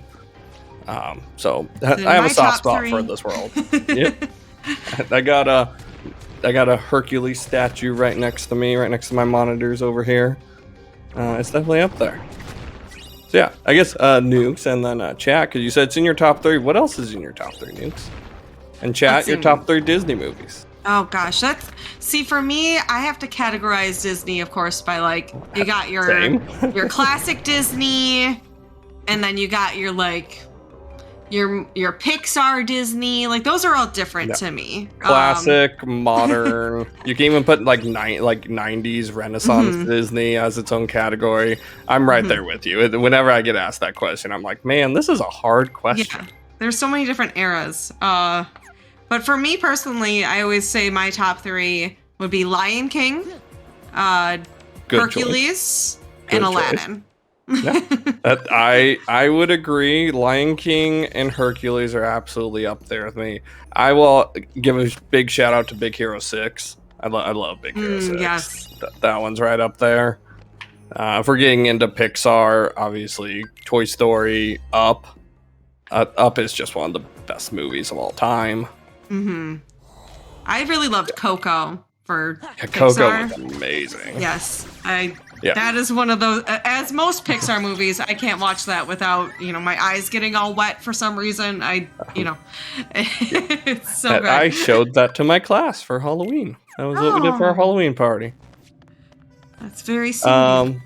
Yeah, my wife would probably be upset if I didn't shout out Moana, and also our dog named Moana might be upset if I didn't shout out Moana. That's a great Pixar movie. It's my wife's favorite Disney movie is Moana. We have a joke between us. I'm like, it's a perfect movie, except for Shiny Crab. I'm like, I don't like the Shiny Crab song. Oh, I didn't like it at first, but Shiny Crab did grow on me. I also worked early childhood education, though, and had to listen to that music nonstop for months when the movie came out, so... Yeah, I can understand that. Yeah, I mean, it's perfectly fine. I'm just like, it feels out of place in the movie to me. Oh, okay. So this mini game, you have to hit that block. I accidentally hit my finisher on the wrong block, so it went a second round. But yeah, so unfortunately, this shotgunning of worlds, me dipping into all these little worlds, I've gotten no important checks out of this. So we would do all this anyways because these are all worlds I know I need to do. Also, don't mind this graphical error. That's completely normal. We'd have to do all this anyways. It's just unfortunate we're not getting anything from it to make some other choices easier for me. I do have a lot of great combat tools. So I'll be fine going into other worlds right now. And my stats are really good already. It's just a matter of how deep I can go in those worlds with the tool set I have now. So we'll go Disney Castle here, and then it actually leads into, it's a combined world. There's Timeless River here. So because I'm so low on important checks, I'll probably be going into Timeless River, which means we'll be attempting to push the mouse. Yay! Because that is coming up here. One of my favorite strategies of Cage 2 speedrunning is push the mouse, but also one I just don't know. I'm a fan of any strat in a speedrun that's just kind of goofy. Oh, yeah. So, yeah. Alright, so push the mouse. The idea behind it is we have Minnie here. We have to escort her to that door. You have to get her up against this wall here. And I want to push her all the way instead of having to fight with her. There's some like weird angle you have to get. So yeah, let's try this. See how far we can go. Yeah, that's the issue right there. She like falls off the wall. So you saw I was pushing her for a bit. But she fell off the wall when the enemies came. Oh, I thought we were getting past that wave. It looked good. Yeah, it did. But yeah, if you're really good at that strat, you don't have to fight these enemies at all. And you can just push her all the way to this door and move this on, and it's much, much faster. This way. Let's go. So, unfortunately, I'm not good at push the mouse. So, that's unfortunate. But yeah, now this room, unfortunately, you can't push the mouse. We just have to walk through this room doing the mini reaction command. Reaction commands are a big part of Cage 2. In fact, when you play Cage 2, the first world is obviously Roxas. Sora's nobody. You play as him first in Simulated Twilight Town, which is a world we could go to. I hate to spoil it for you, chat. We won't be going there today because it is already blue on my tracker. I know there's nothing there. It's a long world. But that world has a boss fight that's basically a tutorial into reaction commands. And you use them basically the rest of the seed. They're great tools. A fun fact about Minnie here in the reaction command is if I was trying to experience boost, so try and gain more experience from these bolt towers, you do that by having experience boost and being under 50% health. But you can't do that with Minnie because she's technically the one killing these enemies, not me. So I would not get credit for the kills and therefore would not get the boosted experience. So Minnie is actually killing all these enemies for us. We're doing nothing in that fight. Yeah, Blue STT is very good because that's basically a 15-minute world that we don't have to go to. If we had to go all the way to the end, that's just a guaranteed 15 minutes. It's the forest temple of this game, if you're familiar with OOT. And man, I hate forest temple, so I very much hate STT. Now, what's your favorite world in KH2? I mean, I love Timeless River here. Not like just the aesthetic, because I love old-timey Disney, Steamboat Willie, all that. So the aesthetic of this world, I love. Beast Castle. Oh, we're actually done. So sorry, Pete, you actually get away. So yeah, my tracker when I pulled that fire popped up blue, so I know I don't need to go farther. I could fight Pete there, but you know we won't beat up on him today. We'll be nice to him. Because that's actually a good Pete. That's not an evil one. So we'll save him the embarrassment. So yeah, I'm gonna go to Hollow Bastion here. This is the biggest world. Hollow Bastion, the one with the most checks. But also has some of the hardest fights in the game because it includes an area called Core or Cavern of Remembrance, which came in the final mix version of Kingdom Hearts 2, and is actually how you get to that area where we're warping to all the worlds. That normally is where you do what are called the data fights, which are essentially the super bosses. It takes the organization members from Kingdom Hearts, the series, and makes them very hard versions. And you could fight those in Rando. Those are not on for us today because they could extend a seed greatly if you end up on a super boss. We could fight what's called an absent silhouette, which is a slightly easier version of super bosses. Those are turned on because those really aren't that bad. But we'd really like to see some important checks here because we have not found much. I have found four important checks. There's 37 of them spread throughout the game without the reports. But yeah, we found 4 so far, and no torn pages, which is obviously what we really want because we need to go yeet the bear. For those of you who are just joining us, Derpy Dragon is doing Yeet the Bear percent, which the goal is to collect all the torn pages and get to the 100 Acre Wood, play a mini game with Pooh where he gets essentially quote unquote yeeted from a pot. So that is our goal today. It's more the pot getting yeeted from Pooh, but yeah. It's just kind of the name that has stuck. Also, shout outs to the second cure we have found so far. Cure is one of the more useless important items. It has its uses, in particular for one strat on a boss in the world that never was, Zigbar. But you only need one. So the fact that 2 of our 5 things have been cures so far, not a good thing. Not a good thing for us. But one thing with randos in general, you can customize them a lot. So just to help make this run a little more consistent for tonight, you might notice I've been getting a lot of levels very easily. That's because I do have kind of a boosted experience rate on just naturally.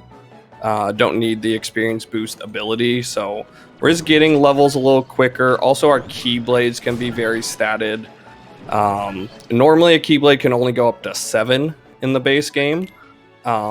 Our Keyblades can go up to 13 here today. The one I have on currently is actually a 12 strength 10 magic Keyblade. So it just helps make my stats better to kind of make some of these fights a little easier without tools, just so that we're not death cycling or anything like that. Normally we play with lesser stats on the Keyblades, but like I said, just to keep it a little more consistent tonight, we boosted those stats up a bit. And like I said, this is also why I did this movement. We have found some movement already, but you can see, obviously, I am kind of just gliding through all these worlds, going very quickly, hitting all these checks. there's a chance I could have just been walking through that whole area. And this is Sora's walking speed. So not very fast. Sora's a slow boy. He needs that movement. What's fun is some people might have no idea that there's actually movement abilities here in Kingdom Hearts 2, because the only way you got them is by leveling up forms.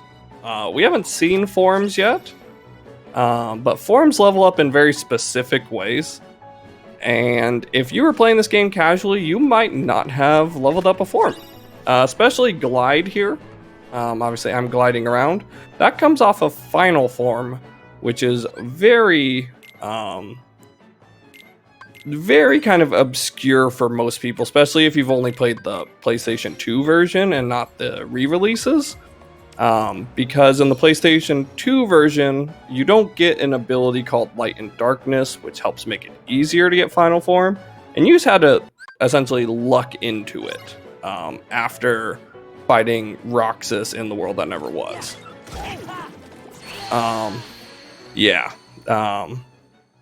I don't have the tools for that fight, so we're just not going to do that.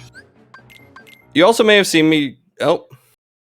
Well, we just crashed. I was going to say, you might have seen me save and exit out of... The area there was to help prevent that crash that just happened. Unfortunately, it didn't, so give me 1 second, I'll get the game back up. Like I said, mentioned before that sometimes KH2 randomizer is a little finicky, but that's okay. We'll be up in just a second, chat. Yeah, I did just save right before that fight, so we lost no progress, fortunately. Yes, that's good. But yeah, that crash comes from, we actually have an item that opened up that door where I went to get a check. It's called the membership card. We actually have that, and Sonic Shadow Silver 2, one of the main people who created this randomizer, made it so that if you have that item, you can go into that room. Normally, you have to beat the whole second visit of Hollow Bastion before getting to go there. Alright, so yeah, let me just get the tracker, backtracking. And do this. Okay, we're good. Should be good to go. But yeah, so that can happen, unfortunately. Let's go to Beast Castle, another one of my favorite movies, Beauty and the Beast. We go to this world. This is another spot where I'm just gonna let these shadows beat me up a bit. Because it's a fight where you have to kill a certain amount of them, or do enough hits, or just let them kill you, and it moves the fight on. So. This is the second time already the strat has been just get beaten up. Yeah, actually the third. I didn't call out the... There was one time in Halloween Town as well. That one was very quick because I just kind of walked into one enemy and it instantly killed me. So I didn't even... Yeah, that one is very easy to miss. But yeah, we are getting really unlucky with important checks right now. Yeah, we're probably going to have to go to Twilight Town here soon, which is our second biggest world behind Hollow Bastion. And hopefully find some tools there. I could go to Port Royal based on Pirates of the Caribbean. Port Royal is very good if you have a high magic stat and a blizzard or a thunder. We do have a blizzard, so that world is very much available to me. But yeah, we would like to see some more items popping up here. And obviously, torn pages. So aside from torn pages, is there anything in particular we should be looking out for? Yeah. The best magic item, or best magic spell, kind of the most useful, it gives us defense, it also gives us a little bit of offense, is Reflect. Also, shout outs to the second money pouch, so we are very rich here. Reflect is a really good spell, so we would like to see that. There's 3 of every magic out there. So like we have found 2 cures, so there's still 1 more cure. And when you find the magics, they upgrade, so they become more powerful. So like we found a fire in Disney Castle, We would like to see a second fire to make it more powerful. Forms, we would love to see limit form, master form, and final form pop up, because they all have their uses. They're very helpful in many areas. Final form does a ton of damage. Master form will help us with some cheaty glitches to help make some areas a lot easier. And limit form is just a really good all-around form. And actually what limit form is, it takes you back to KH1 Sora and gives you all his abilities. Or not all of his abilities, but some of his abilities from that game. And that's really useful in a lot of fights because it does a lot of damage. Yeah, that was a boss fight, by the way. We just beat up on that door. Oh. That was so fast.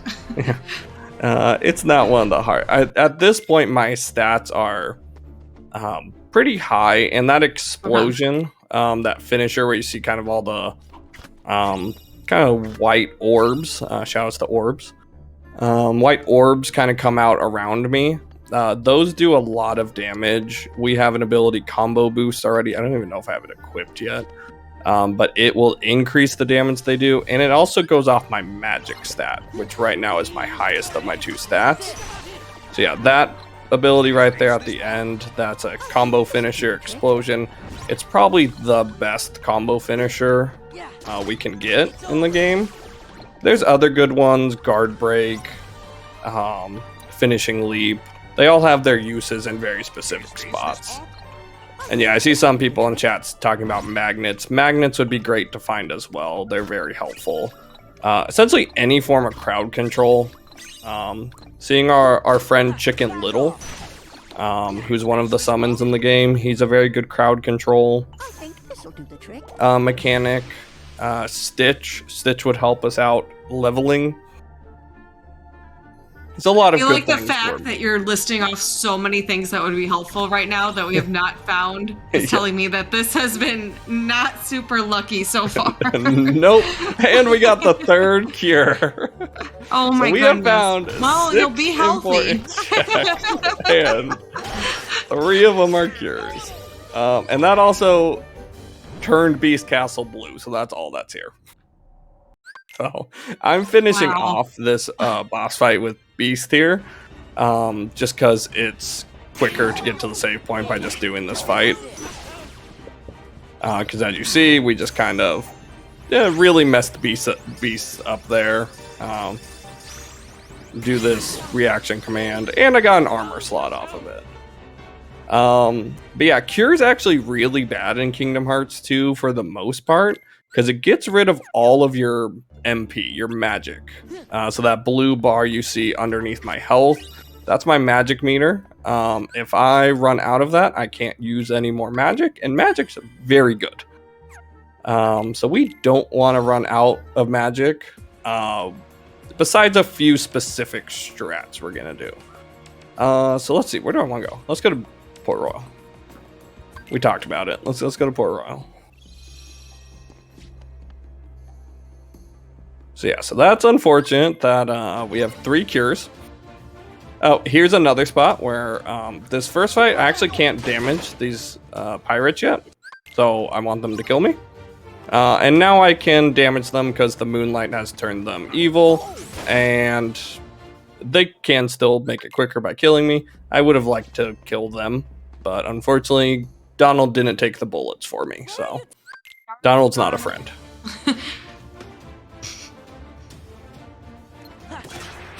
This fight I actually have to win. Nah, I can't let them kill me. Who is the worst ally? Donald. Everyone knows it's Donald. If you've played the game and you've been fighting a boss and you just really needed that cure from Donald and he used it on himself, you know what I'm talking about. What's funny is actually a lot of the Disney characters are very useful allies, because we haven't done something, but we have these things called limits, which are essentially some abilities you can do with the Disney character. And some of them do a lot of damage. So we'll get to see some of those eventually when we get to those certain fights. We won't see the one here. So our teammate here, our Disney character, is Jack. And we won't use Jack's limit. His isn't. Also, I've gotten a lot of Keyblades. I haven't looked at them. There's our second experience boost, so I could get very buff very quickly if I wanted to. But we're still using the best Keyblade so far. So yeah, Keyblades can have abilities, so they're completely randomized as well. So you see like each one has stats and an ability. So the Star Seeker I'm using has 1210, so it's the best stats that I have, but it's not the best ability damage control. So I would like to find a different. Also, I'm hoping I don't crash here because I forgot to save to prevent that crash, and we didn't. We're good. Good. I find it interesting that Oh, but I died. Donald is known as the worst ally, but we still keep him in our party. Yes, and he actually has a really good ability, Duck Flare. We'll be on the lookout for it. Also, I'm coming down here to save because this is a known crash. It's well known. It's called the map crash, and it happens here in Port Royal when you bring up this map. And sometimes the game will just crash instead of taking you where you need to go.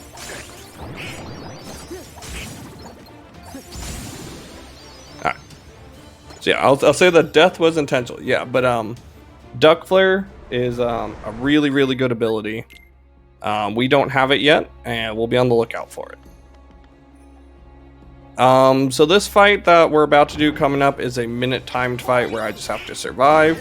So this is a good time for questions, if anyone does have questions. Also, I forgot to turn off summon animations, so enjoy the animation. Hey. I did have a few earlier. Feline Bunny asked, what's your favorite Keyblade aesthetically? My favorite Keyblade aesthetically and actually just overall is 2 Becomes 1. It's a Keyblade you get from defeating Roxas in this game. Reason it's my favorite is because Roxas is my favorite character in Kingdom Hearts, and the kind of theme behind it's kind of Roxas and Sora combining, becoming one. It's a combination of 2 of the most iconic Keyblades in Kingdom Hearts, Oblivion and Oathkeeper.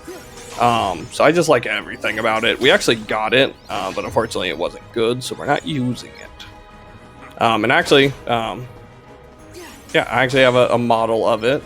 My wife and I, we did our reception Kingdom Hearts themed, and we got Keyblades when we did that. So I have a 2 Becomes 1. Her favorite character is Axel, so she has his Keyblade. So we each have replicas of our favorite Keyblades. Model Keyblades are always super, super nice. Yeah, there's a lot of really cool really, Keyblades. really good ones. Yeah. Do you have time for another question? Oh, we got to reflect. Yes, we do. All right. Leet Saber asks, what's your favorite song on any of the Kingdom Hearts soundtracks?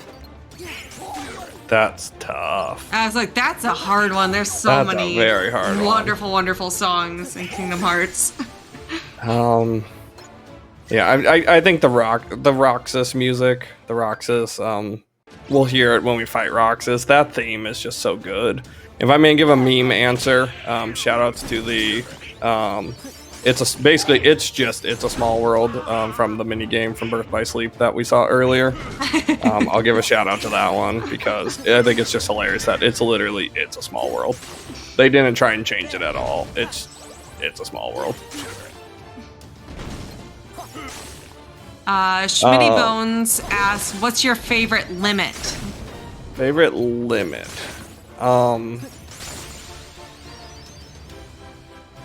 In this game, I mean, not Duck Flare. We'll take Duck Flare out. What's it called? Oh my god. Is it Knock Smash with Goofy, where you like throw, or I don't remember. There's a Goofy one where you like throw him. There's some really old speedrun strats using it. Or you like hit him, you kind of make him a ball. I don't remember what it's called right now. But yeah, there's some very old speedrun strats that use it. Also, these barrels are mean. and sometimes just don't want to cooperate, but they worked.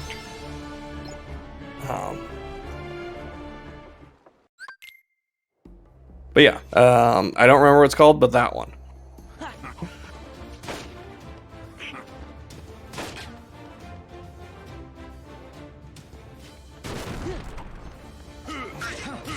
Knock Smash is what we're getting Knock told in Smash. chat. Yeah, that one.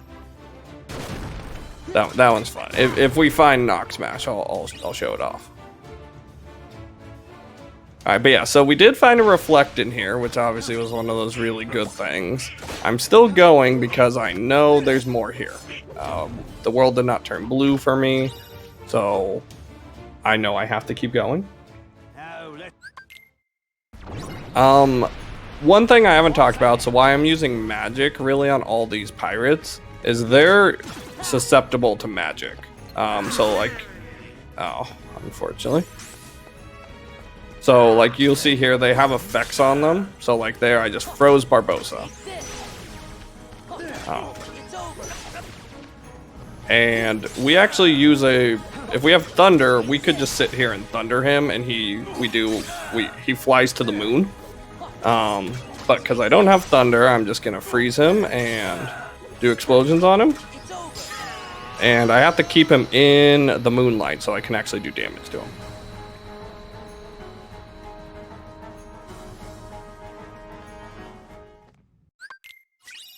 Alright, and look, there's a thunder. And we're done. Alright, so Port Royal is done. I think at this point we're gonna go to Twilight Town.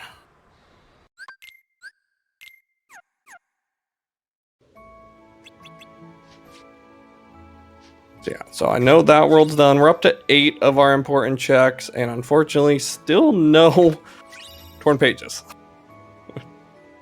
Which That's we don't like to incredible. see. Yeah, it's what a rando. Yeah, Rando's gonna rando sometimes. Luckily, this seed was nice and just gave us a lot of good abilities.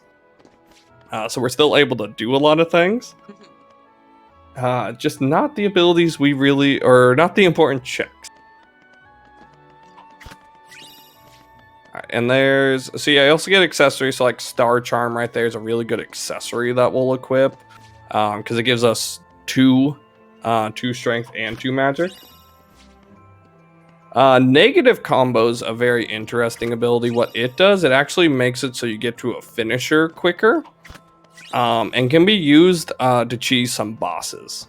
Some very hard bosses. In fact, even Terra, the hardest boss in this game, or Lingering Will is what they call him, because you don't necessarily know he's Terra.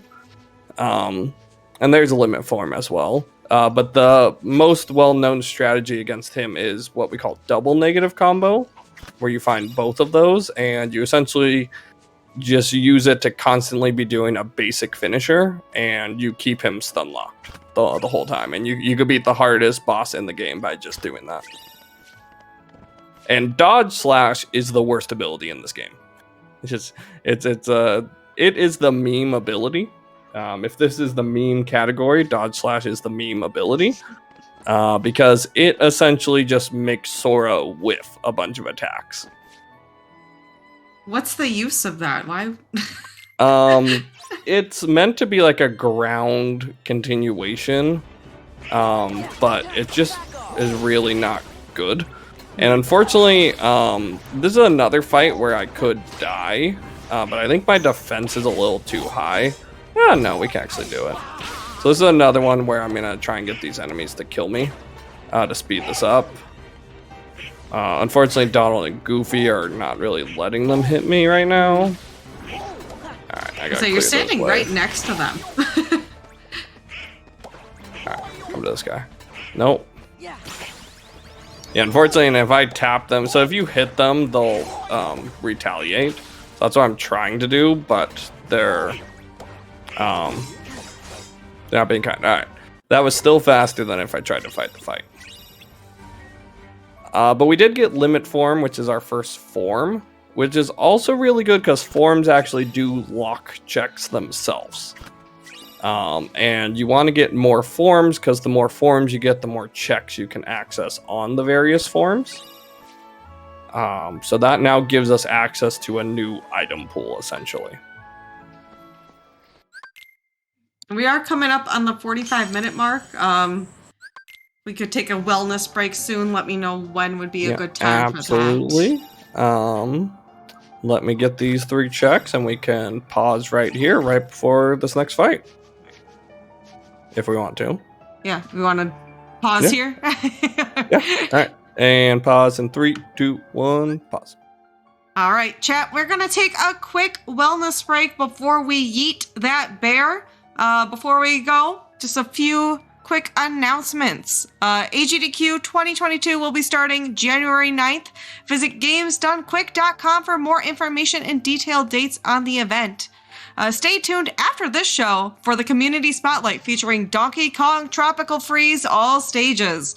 Tomorrow, starting at 7 p.m. Eastern, is Game Masters with Link to the Past Randomizer. And after that is Time Capsule with Tomb Raider 3 and Banjo-Kazooie. Thank you all for sticking around and watching. We'll be right back after this short wellness break. Hey, all you cool cats and gamers, welcome back to No Category Left Behind, the GDQ hotfix show that showcases category extension speedruns. I'm your host, Nuclear Reaction, and joined with me tonight is Derpy Dragon showcasing Kingdom Hearts 2 randomizer Yeet the Bear %. Before we get back to yeeting the bear, a couple announcements. If you've missed out on any GDQ hotfix shows, check out our archive of past runs and shows at youtube.com/gamesdonequick. If you're watching on YouTube, feel free to join us over at twitch.tv/gamesdonequick to check out our live shows starting most nights at 7 p.m. Eastern. And while you're there, hotfix is funded in part thanks to your subscription and bits. Please consider subscribing to help support future broadcasts. All right, Derpy, are you ready to eat the bear? Because I'm ready to eat the bear. I am ready. We just need to find those dang pages. Yes. They're hiding from us. All right, go ahead and count us down when you're ready to resume the run. All right, we will start in 3, 2, 1, go. All right, so we're jumping right in here. This is Twilight Town 1. This is actually like this is the second world you would do in the regular game. And I'm going to show off our first drive form, Limit form. This is the one where we become KH1 Sora and get some of his abilities. This one levels up off of finishing the finishers in the drive. And how drive forms work, you can only get them up to a certain level based off of how many you have. So I can only get Limit up to level 3 because we only have the one form so far. So we got it to level 3 there off of that one. Hey, and there's our first torn page. Yay! There it is. There's our poo Finally. hog. We got one. We can go do more of 100 Acre Wood. Because I guess we didn't talk about how the torn pages actually work, or I didn't talk about it. Is you need the torn pages to progress the world. You can only do so much. So I was able to walk in there and go to Pooh's house right away. Also, this is where crowd control would be really nice because shadows like to hide in the ground. But you need a torn page to unlock the next part of the world. So yeah.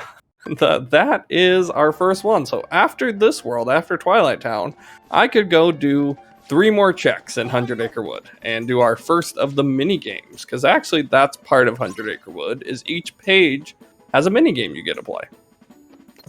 So some fun mini games we're gonna do. And because of Rando, the first 2 are actually sped up because they're long and we want to go fast. Oh. So yeah, that's nice. We'd like to see that. Only 4 more of those to go. Yeah, and reminder for anyone who is maybe just stopping in, Yeet the Bear is a category where we are going to go through the 100 Acre Woods. We need all 5 torn pages, which are randomly distributed throughout the seed. So we gotta collect those 5 torn pages and go play a mini game with Winnie the Pooh where we're saying that Pooh is yeeted from a honey pot. The honey pot may be yeeted from Pooh, I don't know. But there's yeeting, there's bears, we love it. Yeah. And we did just get a blizzard there. That's our third important item we have found here in Twilight Town. And there's still more. But you know what? This is Pooh's showcase. So let's head right on over. Yes. Let's go save Piglet. Because he's our first friend that we're saving here. So we're heading to Piglet's house. He's up in that tree. He's just going to have to wait just a second for us, though. Because we got to open these chests. Bond of Flame. One of actually the cooler keyblades out there. We'll see if it has anything good. But yeah, alright, let's rescue our friend Piglet. But we don't care about the story. Just all of a sudden now we're flying, and we become a Beyblade. So, I'm just gonna sit here spinning for about 45 seconds, so this is a good time if we have other questions that popped up in chat. Let's see. Chat, if you have any questions, feel free to ask. We've been just asking any fun questions. And for the one question about our forms boosted experience as well, yes. Because forms on like their base, so each form levels up in a different way. So obviously like limit there, I talked about you have to do the finishers of the abilities. Normally you wouldn't get 2 levels off of doing one finisher. It's boosted to help speed up this seed, so we stay in under the time limit. In the base game, that's much, much lower. You need to do a lot of things to level up forms in, especially Valor. Shoutouts to Valor being horrible to level. But yeah, that's all we can do there. So we're gonna head right back into Twilight Town.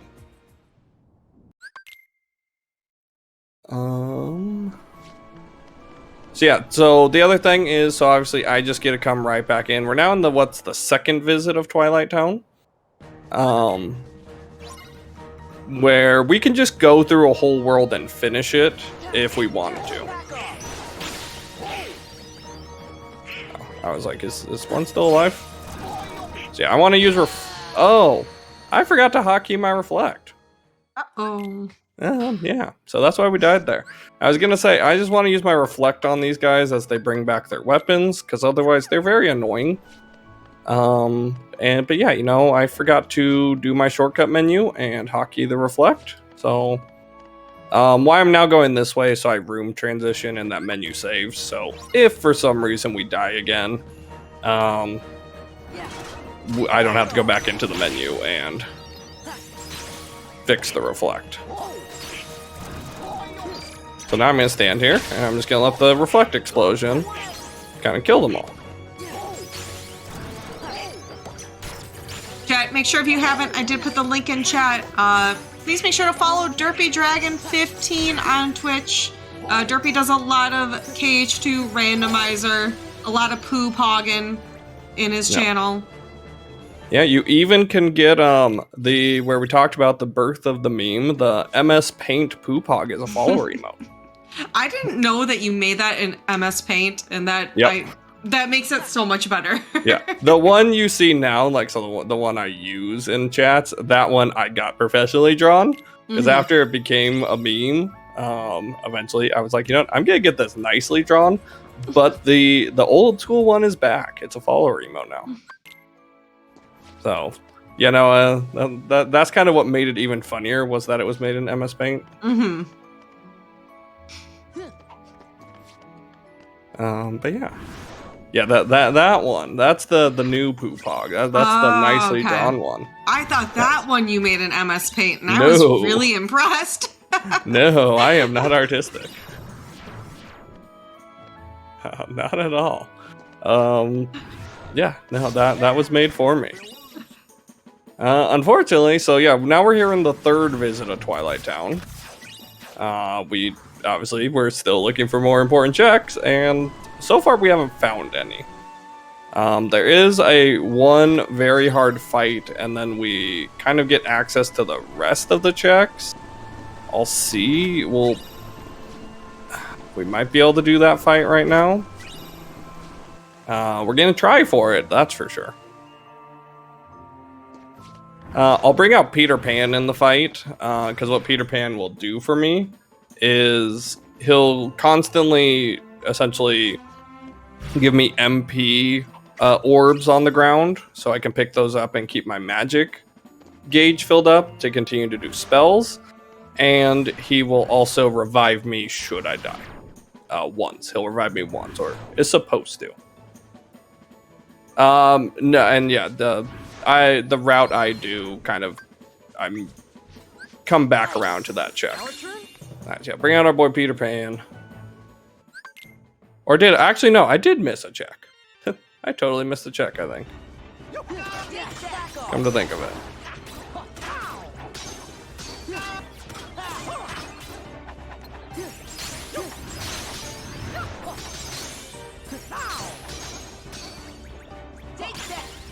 So are there any certain things we're looking for right now besides the torn pages, or have we found? I would like some more of the forms. Those would be the best things to find. In particular, final form. Does that lack really anything? Or is that just no, it's just a great combat. Makes it easier. Okay. Yeah. Yeah, it does. I mean, it locks form checks. I guess I shouldn't say it doesn't lock anything. Okay. It locks checks on forms. Okay. Alright, but yeah, we made that fight nice and simple. Yeah, I know. I missed the chest in Sunset Terrace. If we need to, we'll go back for it. I'll know if it possibly has something here soon. So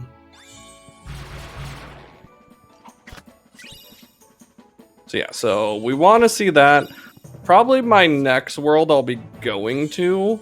We're probably going to head into the world that never was, which is actually the final world in Kingdom Hearts 2. But we could go to it whenever we want and progress most of it.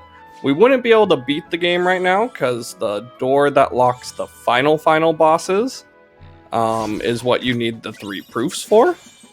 And we have none of those also. But it is a world with a lot of checks, has a lot of boss battles, some cool boss battles, some cheese. We'll get to see some cheese here, show off some fun strategies. And it looks like we might be going back for that chest.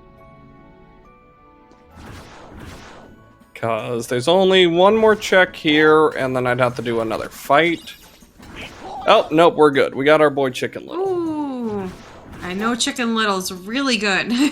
Yeah, Chicken Little is one of the best summons. Because he's free crowd control. And since we have none of that, yeah, we really like him. So yeah, let's head to the world that never was. And you know what? For the GDQ audience, I could do a loop strat that's faster, and I could fight Roxas, kind of more legitimately. Let's show off some cheese. Let's like cheese. Show off a strat you can do in your regular game with one ability, and that ability is Quick Run. All you need is a Quick Run to technically do this strat. Oh, hey, there's our first proof. That's also the proof of peace, or as we call it, the proof of Ian, because of our buddy Earthbound Ian. That's his proof. But yeah, so this is Roxas. Actually a very difficult fight, but we're gonna let him do these attacks. We're gonna dodge it 4 times. And then we're gonna steal his Keyblades, because we're mean, we're bullies. We're gonna take his Keyblades and we're gonna beat him up with them. So Sora's bullying himself right here. So yeah, so you get this mini game. I'm pause buffering it just to make sure I get the command and do one combo. It puts him in the wall, and now I just sit here and I quick run him. And anyone can do this strat. Like I said, all you need is a quick run, pressing square, just right into the wall, and letting the Keyblades do all the damage for me. Just seeing the HP bars just down. Yeah. In Kingdom Hearts games. Yeah, so like I said, this is definitely the slow strat here. But gotta show off. You gotta show it on GDQ. Yeah. And I'll speed it up a little bit here at the end so we don't have to watch this. Because actually, you wouldn't kill him here. You still have to do a finisher to kill him. But what I'm going to do, I'm going to use our form and pop into limit. And I'm just going to let that finish him off. So yeah. Also, for the person that asked about my favorite tracks, that one that we just heard right there. Mm-hmm. That's absolutely one of them. Yeah. I got to go to... Oh, hey, there's a fire. I got to go to the Kingdom Hearts Orchestra when they were doing their tours live. And man, it was so good. Yes. We went to that too, and it was amazing. Yeah. I'm like, I want to go to more. I want to go to more video game orchestras. Mm-hmm. I'm hoping we start seeing them pop up again more Hey, soon. torn pages! Yay! There's 2.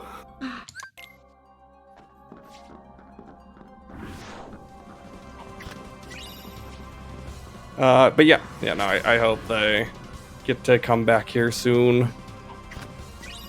Oh my, there's 2 of our proofs are in this world. So this is the world where you need the proofs to finish it, and there were 2 of them in here.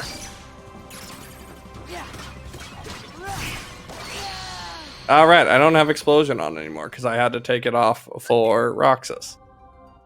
Let's put that back on because that's a useful ability. So yeah, so one thing about the Roxas cheese, you need a basic finisher to kind of put him into the wall properly. Defense. Yeah. It's over. And those of you just joining us, this is Kingdom Hearts 2 Randomizer, Yeet the Bear percent. We're looking for the 5 torn pages. We've already got 2. To get us to the end of the 100 Acre Woods and play a mini game with Pooh Bear so that we can yeet him. And yeah, I'm just checking to see if I have an ability right now called Berserk Charge. Because it really helps this boss here, Zigbar, one of the more infamous bosses of this game. For difficulty. Alright, and there's once more, so that's actually one of our important checks right there, that ability. Helps keep you alive. Ooh, and there's Light and Darkness. Okay. Alright, so we don't have Berserk Charge, so I'm actually gonna not fight farther here yet. We did find 4 things there, and there is still more, but that boss fight is a little difficult, especially without that ability. I'm now gonna kind of go into some worlds. So this ability I just got, Light and Darkness, this ability was added in the final mix version. On 2 becomes 1, the Keyblade you get from beating Roxas. The Roxas fight was not in KH2 original release. Oh wow, we got it first try. Hey. But what Light and Darkness does, it guarantees that you'll get either anti-form or final form. And we want final form because 2 becomes 1, you'll go on the final form Keyblade. We want final form.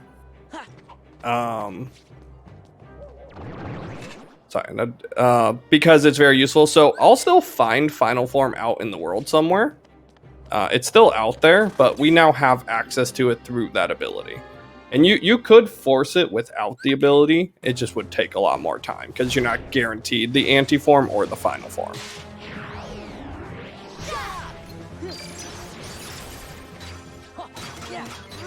So yeah, this is Prison Keeper. This is the fight I could have done right away when we were in here. But it would have taken a lot longer because we wouldn't have been as strong. So yeah. I may utilize... Sorry, go ahead. Yeah, I may utilize Jack's limit here to do a lot of damage because it just does damage. But yeah, go ahead. I was gonna say, that's what's so interesting, I think, about Kingdom Hearts 2 Randomizer is that you kind of have the ability to go wherever you want for the most part. It just things might take a long time, or you might want to have more skills. Yeah, that's kind of like the nice thing about it is it's very open. Like, because I could have gone into the final world at the very beginning of the game. We could just go right up to the very final boss. Can't beat him because you need those 3 proofs, but you could go up to him. But yeah, it does make for a lot of interesting routing choices, because you kind of have to gauge, okay, I have these amount of tools, what fights do I feel comfortable doing? I'm really hoping Halloween Town ends here in the first visit, because one of my least favorite bosses in this game is in the second visit, which is the experiment. It's just not a fun fight.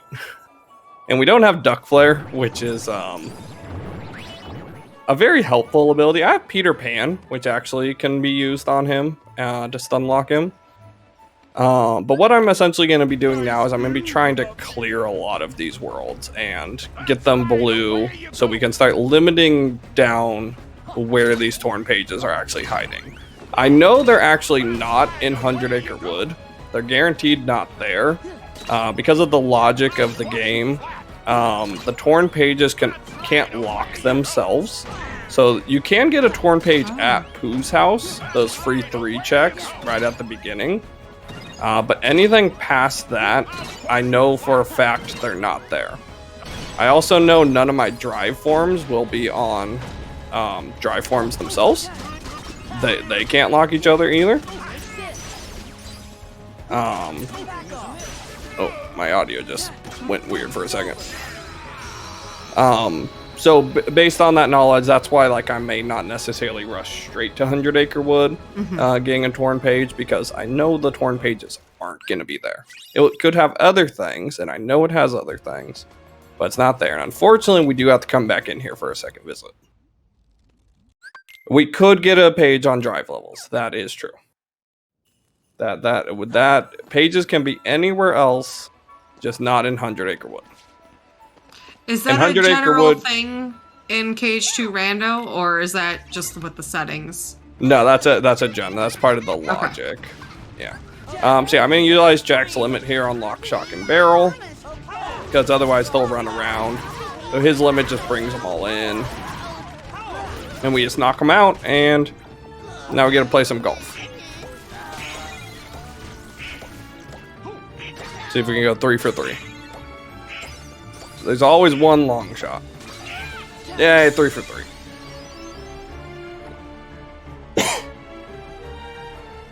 Yeah, the logic is very simple. There's only certain things that can lock themselves. So like torn pages can't be in 100 Acre Wood past the first room. Forms can't be on other forms. And there's certain checks that proofs lock. So the proof of peace locks 2 checks. So obviously the proof of peace can't be on those checks. The proof of connection actually locks the ability to fight Terra. So he can't have the proof of connection. So there's very few spots where things can't be. But for the most part, it's very simple. I have to collect some presents here. So I'm just once again utilizing Jack's limit until I kill them, and then I'm going to drop out of it and collect the presents. And we got a torn page off of it. So there's 3. See, now they're coming quickly. Yeah, but there's still more here, unfortunately. So I do need to play a minigame. It's Christmas season. It's Thanksgiving week. So let's get some presents. This game in the speedrun is completely RNG of which boxes you get, and you want these giant boxes because they take 10 toys. So clearly I'm just getting God RNG right now and getting all large boxes. That's not normal then? No, there's typically small boxes. It's normal for Rando. And there's a proof. And there's still more here. Wow. All right, well, we get to fight my least favorite boss in this game. So yeah. It's the season. Yeah. And that's actually all 3 proofs, so I could fight final bosses. So we have the time after yeeting the bear.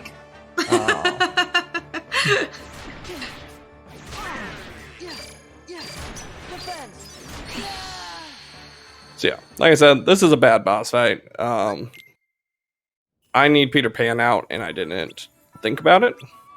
So yeah, let's get Peter Pan out. So yeah, this is a world which has an absent silhouette, which is one of the what's considered a super boss. So he could have a check. Okay. I need to spawn Peter Pan right away. So yeah, so he's very annoying, and this is where we would like duck flare, because we could just instantly duck flare and it would stun him. So I need to back away from him. Summon Peter Pan. And what Peter Pan does, he'll help keep him stunned as well. Yeah, but as you see, this is just a bad boss fight.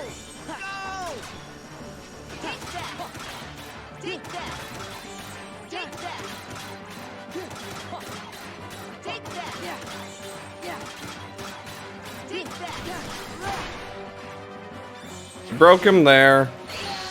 Ugh, and he killed me. Oh. You know, we're gonna leave this. Oh wait, I forgot. Peter Pan revives you. Never mind. Yay! So yeah, you have to do this reaction command where you have to like put the boss back together.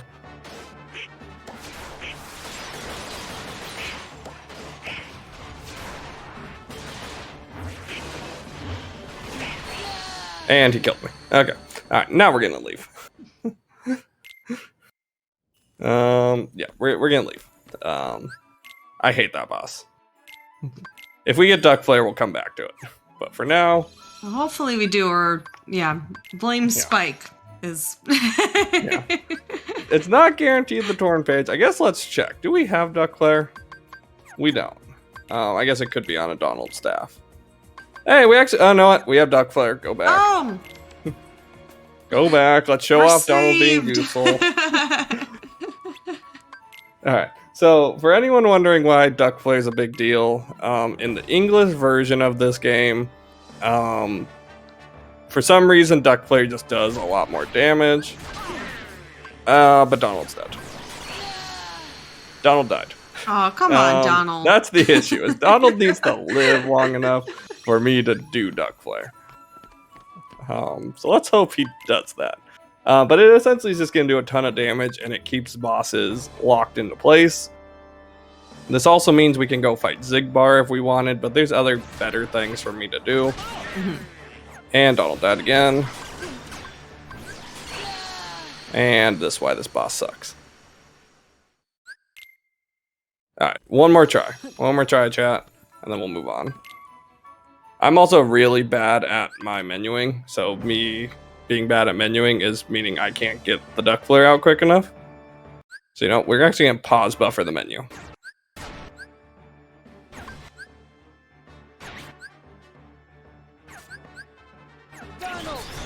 There we go. There we go.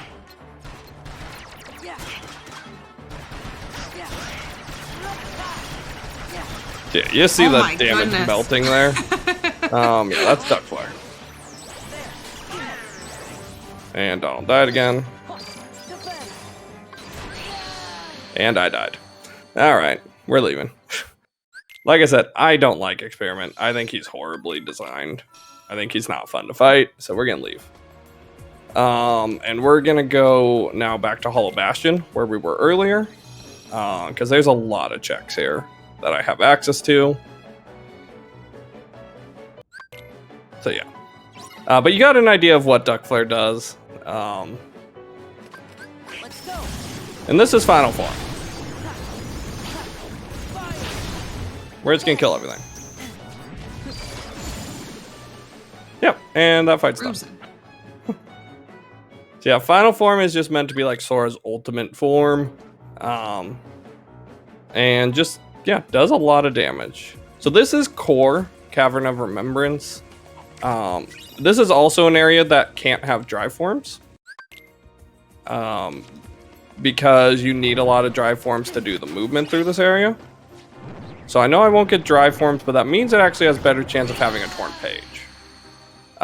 This is an endgame area, so yeah, you're gonna see me die to these enemies while trying to pick up these chests, but there was nothing in them, so I'm not gonna die, or not gonna go back down there again.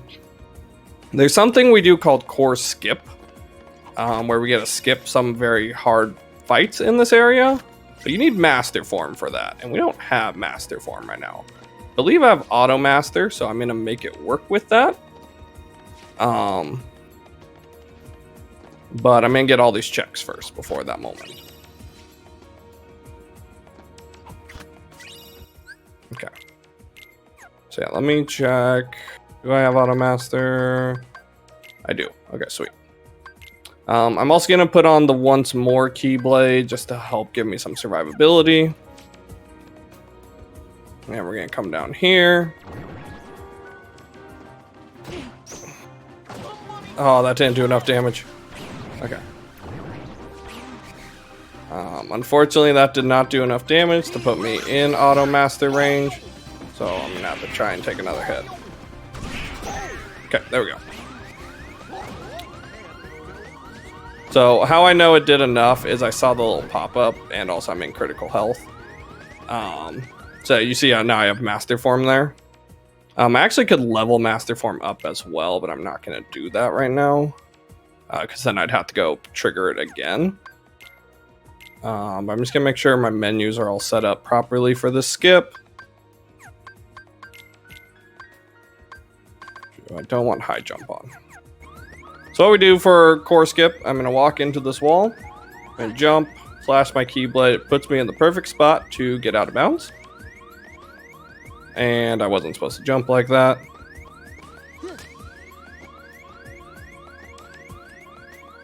And oh, I'm trying to get right behind this wall. There's a very little ledge there. I went a little too far and I went through the wall.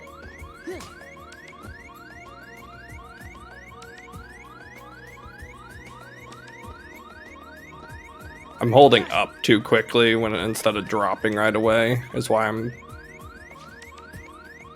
Okay. I went through the wall again. Can be finicky sometimes, especially with auto master.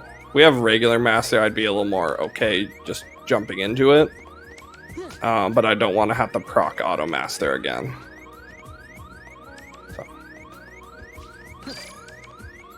I'm going too far. But this is going to save a ton of time no matter what, because I don't have to do the fights in here. The reflect is carrying me out. I need to do it without the reflect. I'm assuming there's a decent amount of checks locked behind this then too. Yeah, there's a lot of checks locked behind this. Alright, there we go. Hey. Got it. So now I'm going over there. I have to be careful and not go too far to the right or I'll trigger the fight, which is what we're trying to avoid. So now I'm going to just fire over. And get out of the load zone. And we did it.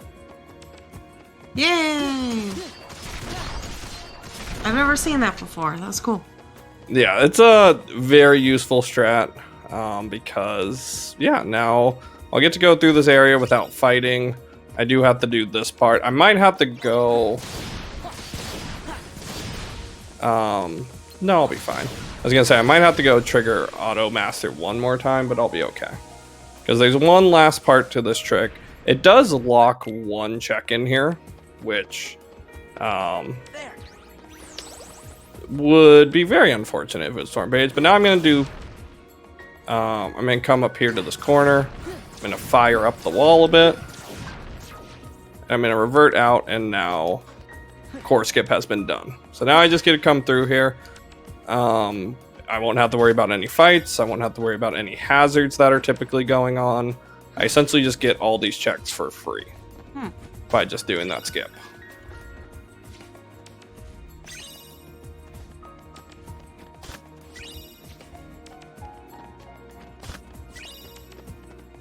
And of course, there's going to be nothing back here because why would there be? Of course. Come on, randomizer. So yeah, this is where you normally would do a second fight. We don't have to do that because we core skipped. This room is horrible. If you don't do core skip, there's lots of enemies here. And there's also, in this part of the room, there's like steam coming out of these vents that will knock you back as you're trying to fly through. And we just don't have to deal with that because of core skip.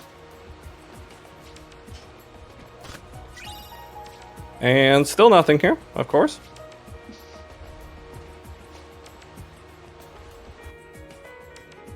Rando's going to Rando.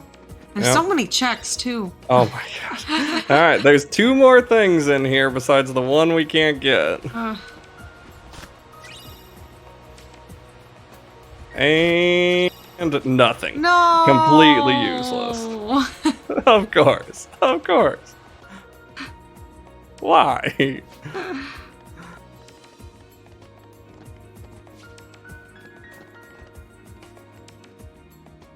Oh, nope, nope, nope. I need to go here. I need to sandwich my... So this is the room with the first fight.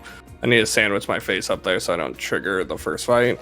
So I can get out of here. Because actually, if I go into the first fight, it still triggers. So I need to go back in this way that I came in the first place.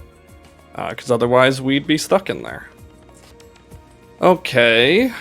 So that's unfortunate. So where to next?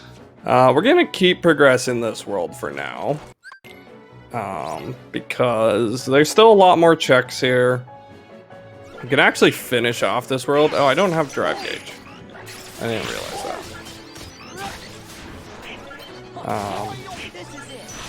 I would have loved to go final form here, but I forgot to pop a drive recovery. So we're just... Oh, I could have showed off Chicken Little here. No. You know what? Oh, wait, I don't have the drive to do Chicken Little either. Never mind, we can't show off Chicken Little.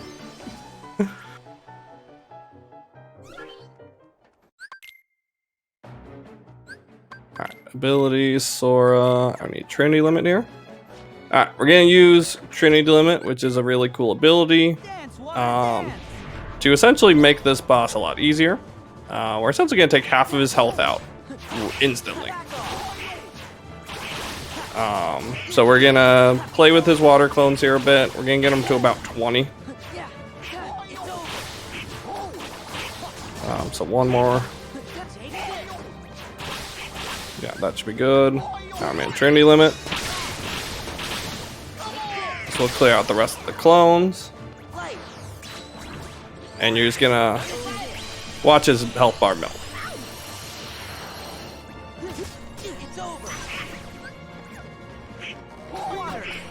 Oh, right, I have no magic.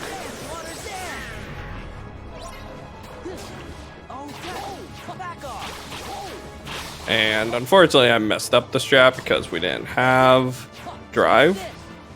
But now... Oh, I still don't have drive.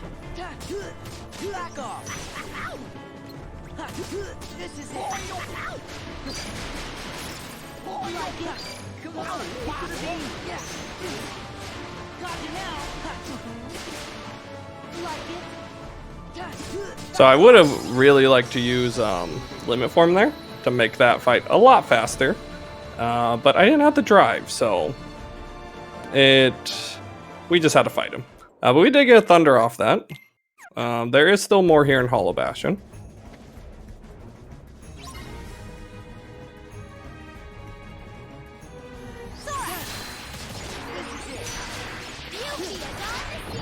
Is Hollow Bastion the most dense check area? Yes. Okay, that's what I thought. Yeah, it's got like 6. It includes that core area we were just in. Mm-hmm. Oh yeah, also rip Goofy. Goofy just died back there. He'll never come back. Yeah, in our party, he wasn't in the party before we came here to the Final Fantasy fights, where we fight with all our Final Fantasy friends. Also, we still don't have crowd control. We don't have a magnet.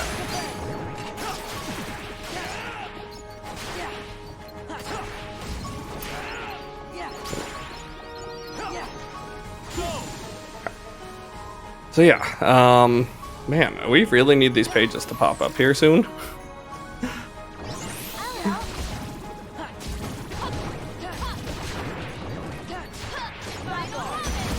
Yeah, I'm trying to get explosions off these guys. Or just reflect. Because that's my best source of damage on them right now.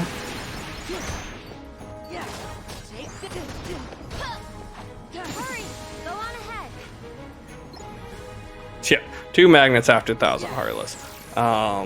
Hopefully not. Oh my god, Cloud.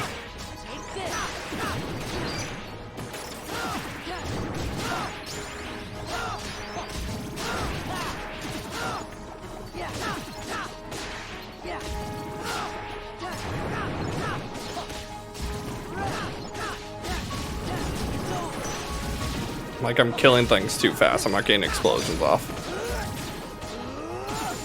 Alright, thank you, Cloud. Okay.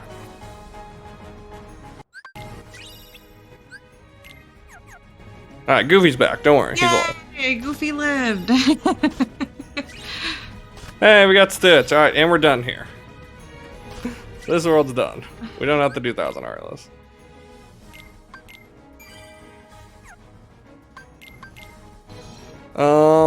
Where okay. to next? Well, let's at least progress 100 Acre Wood a little bit, so that we see as much of it as possible. Because I'm getting worried these pages aren't going to show up here. So let's. We have 2 pages we can do. Like I said, I know I'm not getting pages here, but I could get other things, and we get to see the mini games. But yeah, it's very unfortunate that we have not gotten torn pages like we should.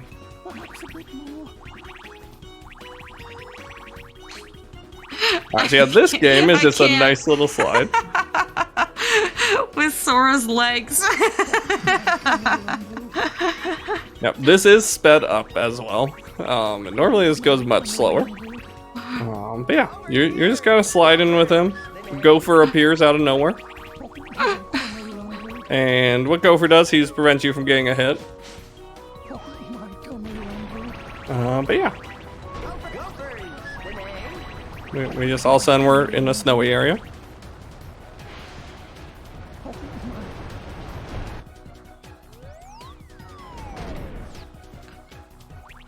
Oh, this is great. And then there's my favorite part. Just hold left here. If you have Gopher, you hit the rocks and just nothing else. You don't have to worry about it. Rip Golfer. We are officially at 21 out of 37 important checks go strike. So yeah, so we have found a good amount all of a sudden, but no drives. So if it's locked on drives, that's very unfortunate. Because we just have not found drives.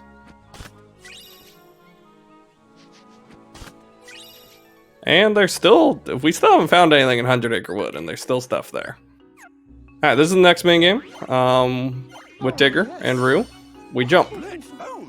We have to pop balloons. Very complicated minigame. Ooh, I almost messed it up. Making the meme, I almost messed up the meme. Yay! And that's all we can do there so far. So we do still need 2 more pages. Let's head to Land of Dragons next. We dipped in here very early. But we only did the first 3. There's obviously a lot more here. So yeah, let's do that. This first fight, you kind of just wait for the shadows to come, and then you can fire. Fortunately, some of them didn't come. And 1 guy hit. So this is normally one of the very first worlds you do. So we're going to destroy everything, because we are really high level compared to what we should be right now. I'm level 40. I have very high stats, so enemies aren't really a concern to me here. I'm just checking the chests to see if they have an important item while doing this fight.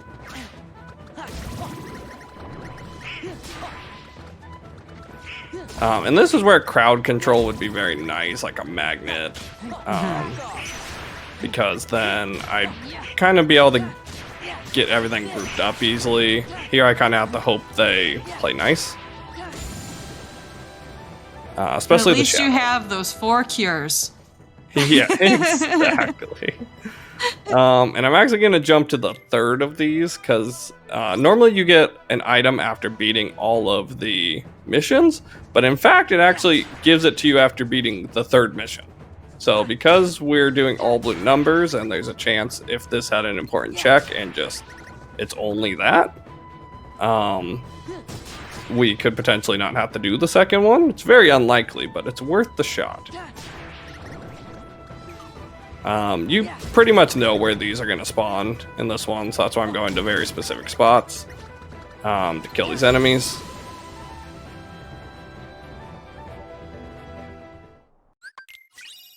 Alright, and it wasn't an important check, so we do have to do the third mission, unfortunately.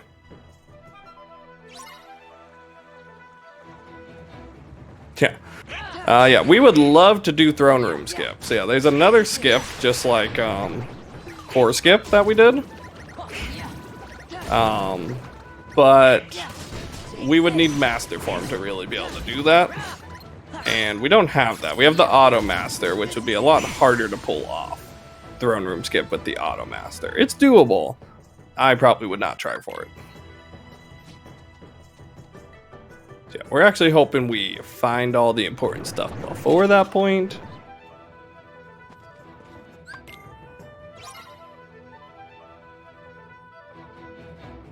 Drive forms are scaring me. Slide dash work. Yeah, drive forms are scaring me just because I don't have access to so much of them. Yeah, this is kind of like a little mini game to climb up this mountain. You have to break all those walls.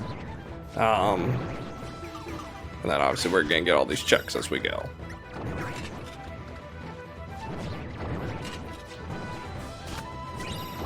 Now, there's a magnet. There's still more here. There's our first magnet, though. I feel like that's one we've been wanting for a while.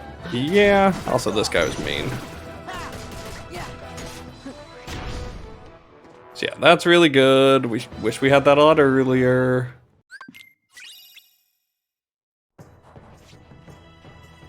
Actually, I'm going to take straight advantage of having that. And we're going to put that on for this next fight.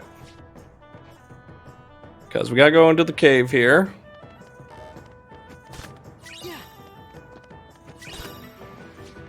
And yeah, and we're going to fight a bunch of shadows.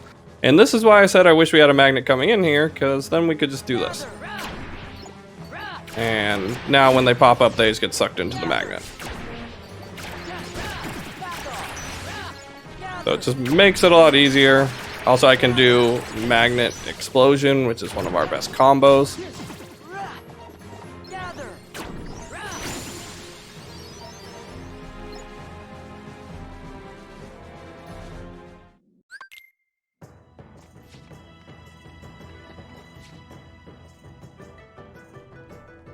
Come on, give me the torn pages, please.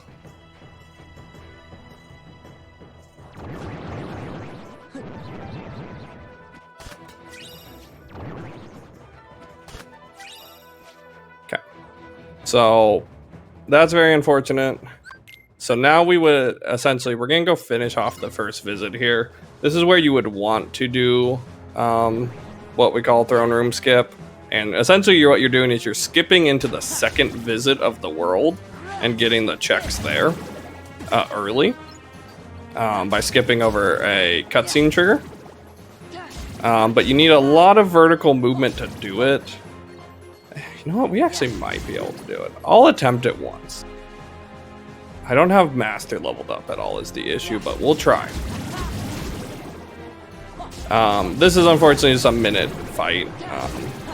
I'm not using magnet because there's a weird audio issue on PC Kingdom Hearts that if you kill a lot of enemies with like a magnet or a magnet burst, it makes a really loud noise. So just to save everyone's ears, I'm not using magnet here. Our ears appreciate it. Yeah. We could try, like, you could try and get the number as high as possible. You still actually kind of hear it there if I'm killing a lot of them in a row.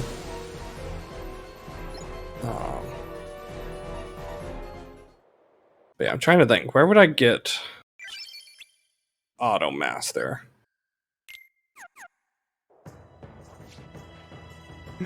Yeah,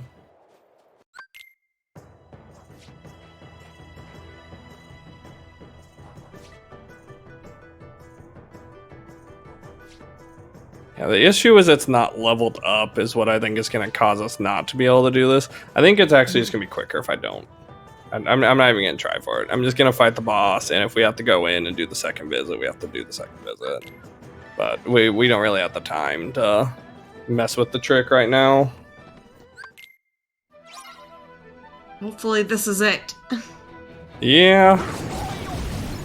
Chat, we need to bite the RNG. That's what we need. I haven't seen enough biting the RNG tonight.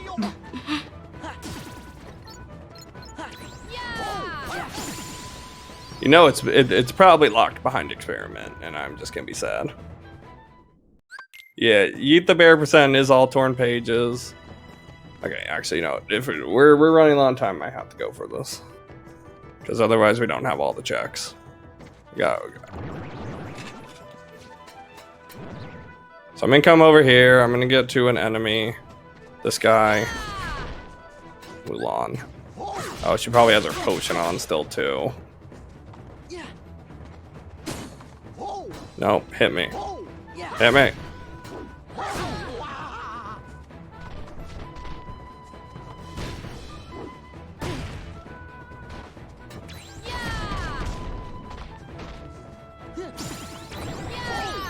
Oh.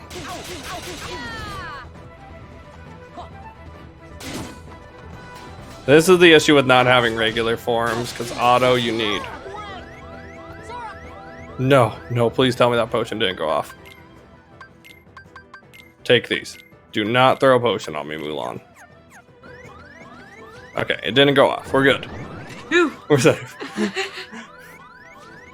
Alright, I'm gonna have to get this first try, or we're probably dead. We're probably not gonna be able to get this. So I know we're coming up to the time limit. Alright, so this trick, so there's a boss fight right there. That door back there is where the throne room is in the second visit. So we are essentially trying to jump over a cutscene trigger that's very high right here. I guess also I need to put high jump on.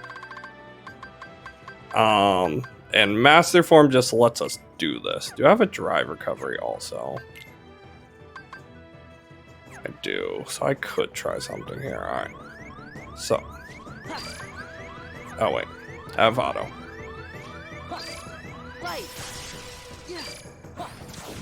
No. Alright. So yeah, I didn't get high enough. I didn't get nearly high enough there. That's just Master Form not being leveled up. Also, yeah, so how much time do we have left, Nukes? Just so I know. We're about 10 minutes away from the 145. Okay.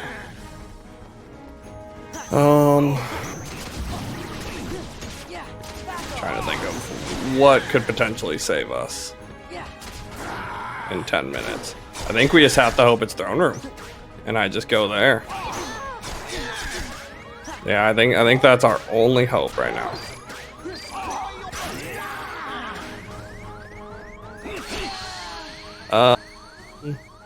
Okay, my reflect got eaten. That's cool.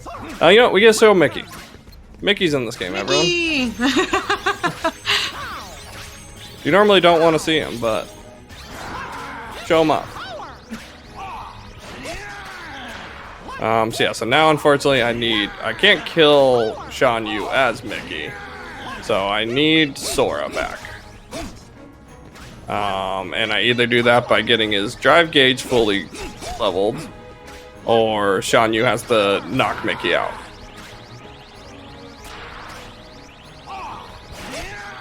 Oh my god, so close. Shan Yu, leave me alone. Alright. We got Sora back. Let's go. Yeah. Just, you know what?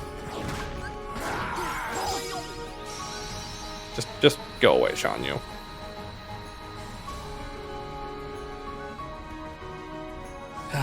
Where are these torn pages? Come on. Alright, so yeah, we're gonna need Got them it. to be in throne room. This is our last hope, chat. Let's go throne room.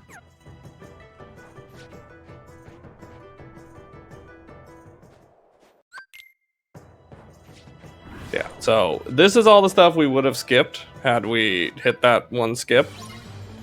And yeah, so we wouldn't have to fight Riku here.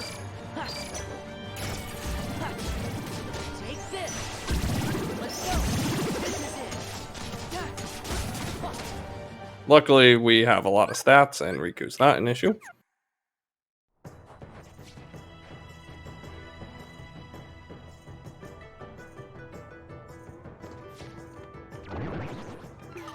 I'm gonna be very interested in looking at where these torn pages ended up.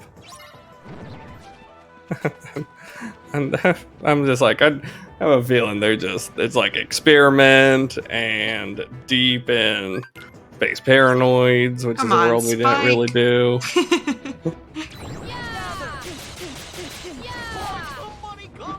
Yeah, trying to.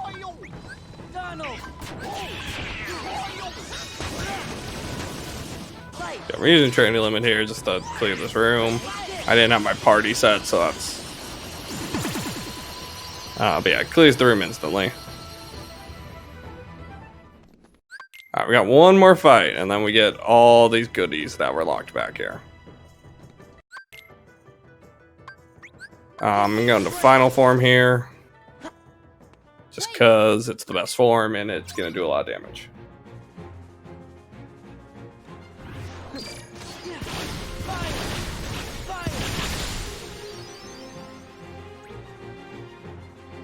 Also, we could have gotten something on levels all the way up to 50. I haven't gotten anything on levels, and there is an important check there. And that, alright. LOD is done. It was just the second magnet. Oh, no. Dang. No.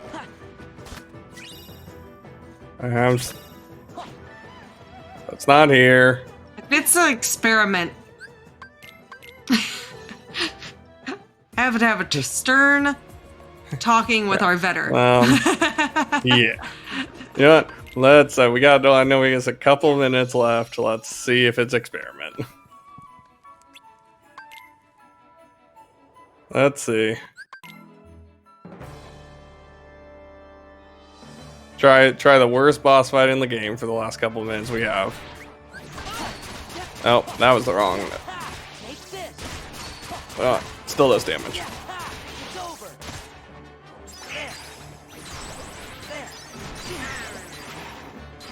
And he's dead, so let's bring out Peter Pan. What?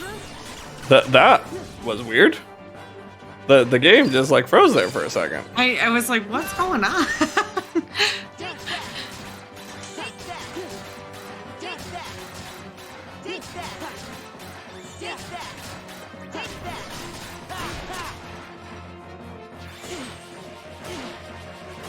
My God, this is the worst fight.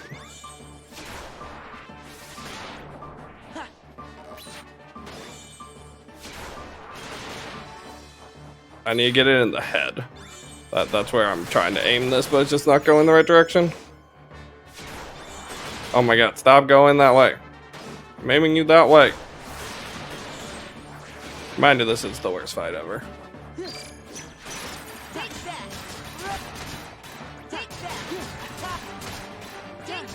You've got it, Derpy.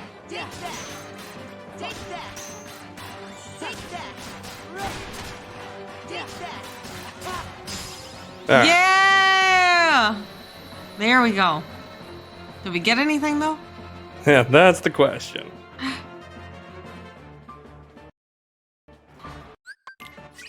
Nope, it's on Vex. No! Alright, this is a very quick fight. So this is actually much easier than Experiment. This is an absent silhouette, so this is what's considered a super boss. But yeah, we are just gonna. Oh no. Okay.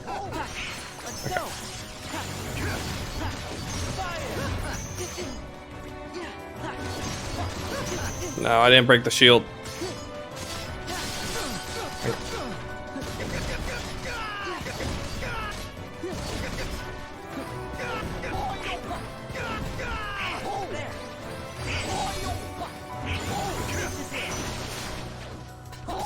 This is it. Yeah, back off. Run. Yeah, it's over.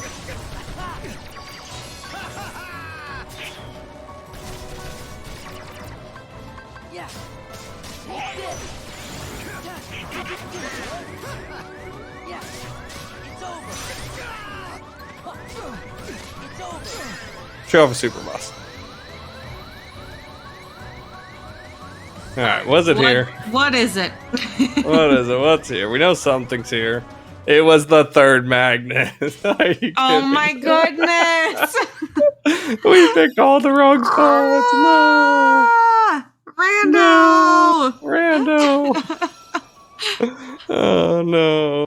So where it could have been, just because I know we're out of time, it could have been behind Zigbar in the world that never was. It could have Oh, been deeper in gross. Agrabah because I never went to Agrabah again. Could have been on drives, but we only had the one. Could have been higher levels. There were 7 more levels. There were 3 more Yeah. checks there. You're good to keep going, Derpy. You don't have to. You Oh. keep going. Keep going. Keep Let's going? find them. Let's go. You know We what? eat that bear. I thought we had a time limit. No, keep going. Okay, well then I'm gonna do levels really quick. Do Light. I have experience boost on?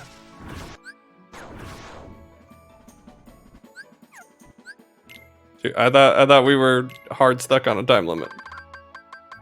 All right, let's. You have the spoiler log, correct, Derpy? Yes. Let's Yes, I pull up the spoiler log and see where those are. And I if will they're do in that. spots that you can get them, let's eat the bear. I think Okay. that's the way to do it here. 'Cause, yeah, we do have another show after this. I all got right. excited. Spoiler log. Torn page. Oh god, Spike. What did Spike do? One's deep in space paranoids. We could get it not too quickly. And level 44. Okay, that's actually not too bad. Not too bad. We're about to get one. The other one will take a couple minutes. Okay. All right, So there's as one long of as them. they're ones you can grab here relatively soon, yeah. Yeah, we were literally about to get one. I would not have gone to the space paranoids one very quickly though, otherwise. So. But yeah. I just have to run through this world. But you know what? All those magnets we just found are gonna make this world much quicker. So yeah. You just have to come do one mini game, do a boss fight, and do like 3 force fights. So yeah. 2-3 minutes to get the page. Probably max, maybe a little bit more than that, but not 5. Oh no, I don't have mag. Oh wait, I do have mag. God, do I only have 1 draw? Alright, so yeah, so I need to collect these clusters. This is actually a spot we can EXP boost typically, but I don't need to do that because we're done with levels.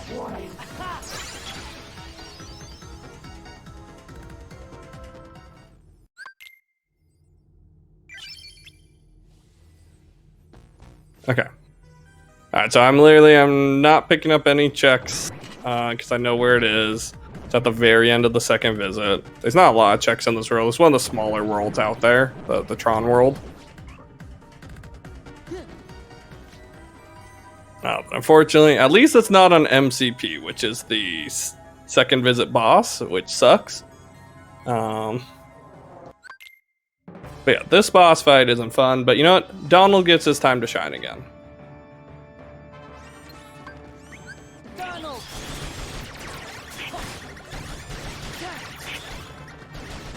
Yeah.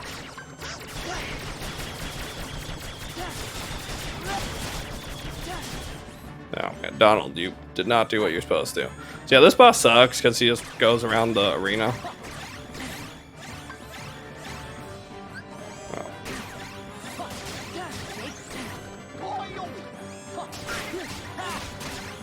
I'm trying to break his armor before I freeze him. Okay, there we go. So I'd let him do this attack. Back off. This is it. This is it. There's the first visit done. I got like 3 more fights, and we'll have the page, and we'll get to go eat the bear.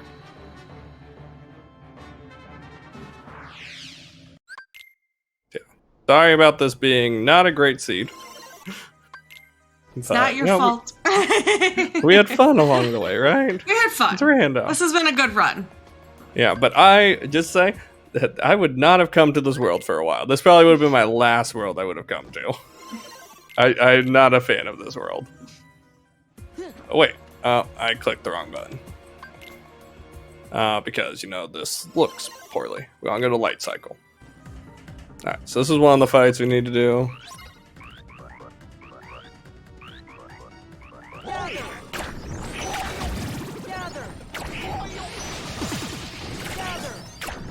So yeah, those magnets are actually helping us out.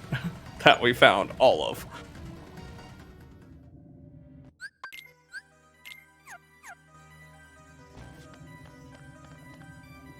Okay.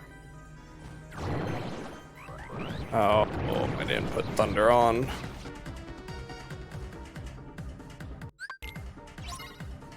Well, it's fine. Gather. It's over. Back off.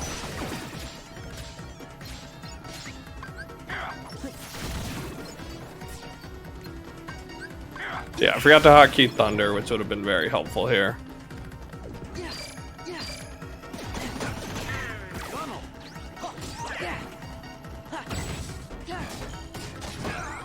Let's go.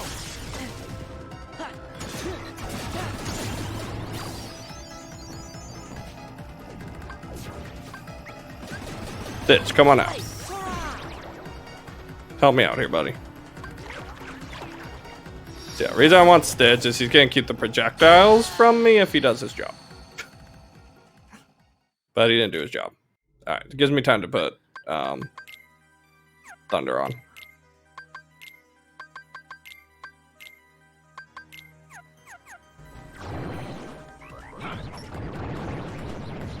Yeah, Stitch did not do his job. We aren't gonna see him again. He got fired. Gather. Thunder. Gather. Sora.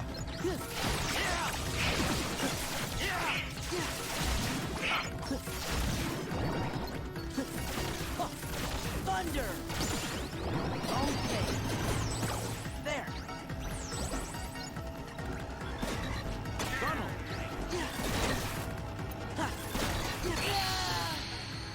See, this is why I don't like this world. This is why this world sucks. Blame 'Cause Spike. Because these enemies are just bad, and they don't want to play nice. And they just don't die, even with 40 magic. They just don't want to die.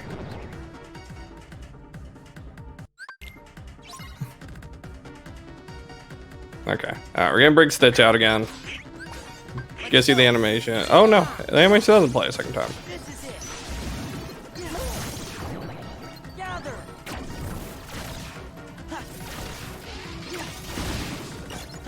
Stitch, do your job. Oh, now he licks me. Yeah, so Stitch licks you and gives you magic and health. Thunder. He also is supposed to keep projectiles away from you.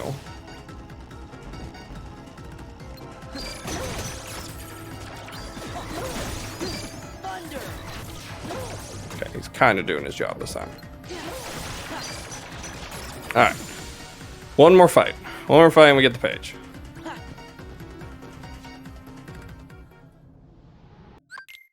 So yeah, the spoiler log, what that is, it tells you where the checks are. Yeah. Most randomizers have them so that you can kind of go back and look and see what you missed. So because we were running out of time, what we did was looked where what we need is so that we can complete the goal of tonight, which was eating the bear and show off the actual category. Yeah. It tells you where everything is in the randomizer. Gather. We're gonna go ahead and get what we need to yeet the bear here. So unfortunately, we are out of time. Sometimes randomizer is gonna rando, but Yeah. Derpy has done an incredible job still showing us KH2 rando tonight and explaining everything going on here. It's a lot. It is definitely a lot, this game. Yeah, it's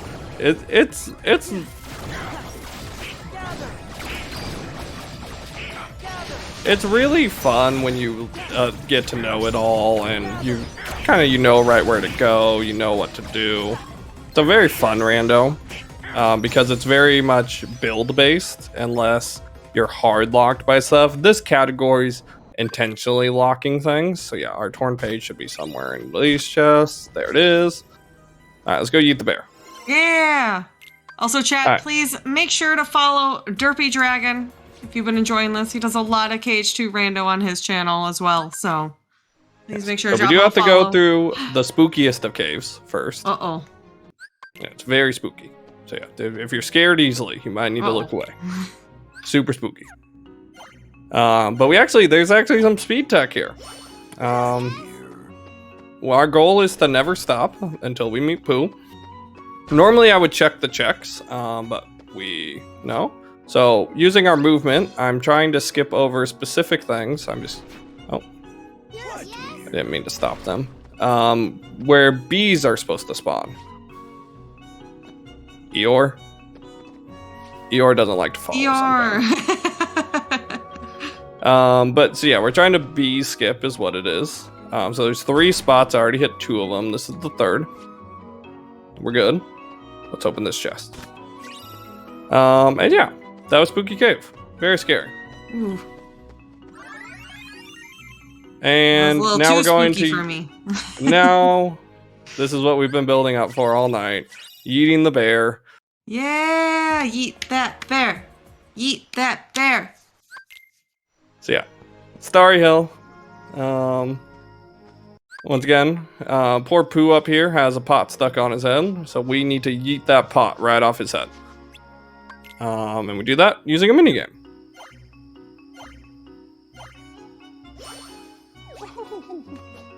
And there we go. We yeeted the bear. That would be time. Yay! GG.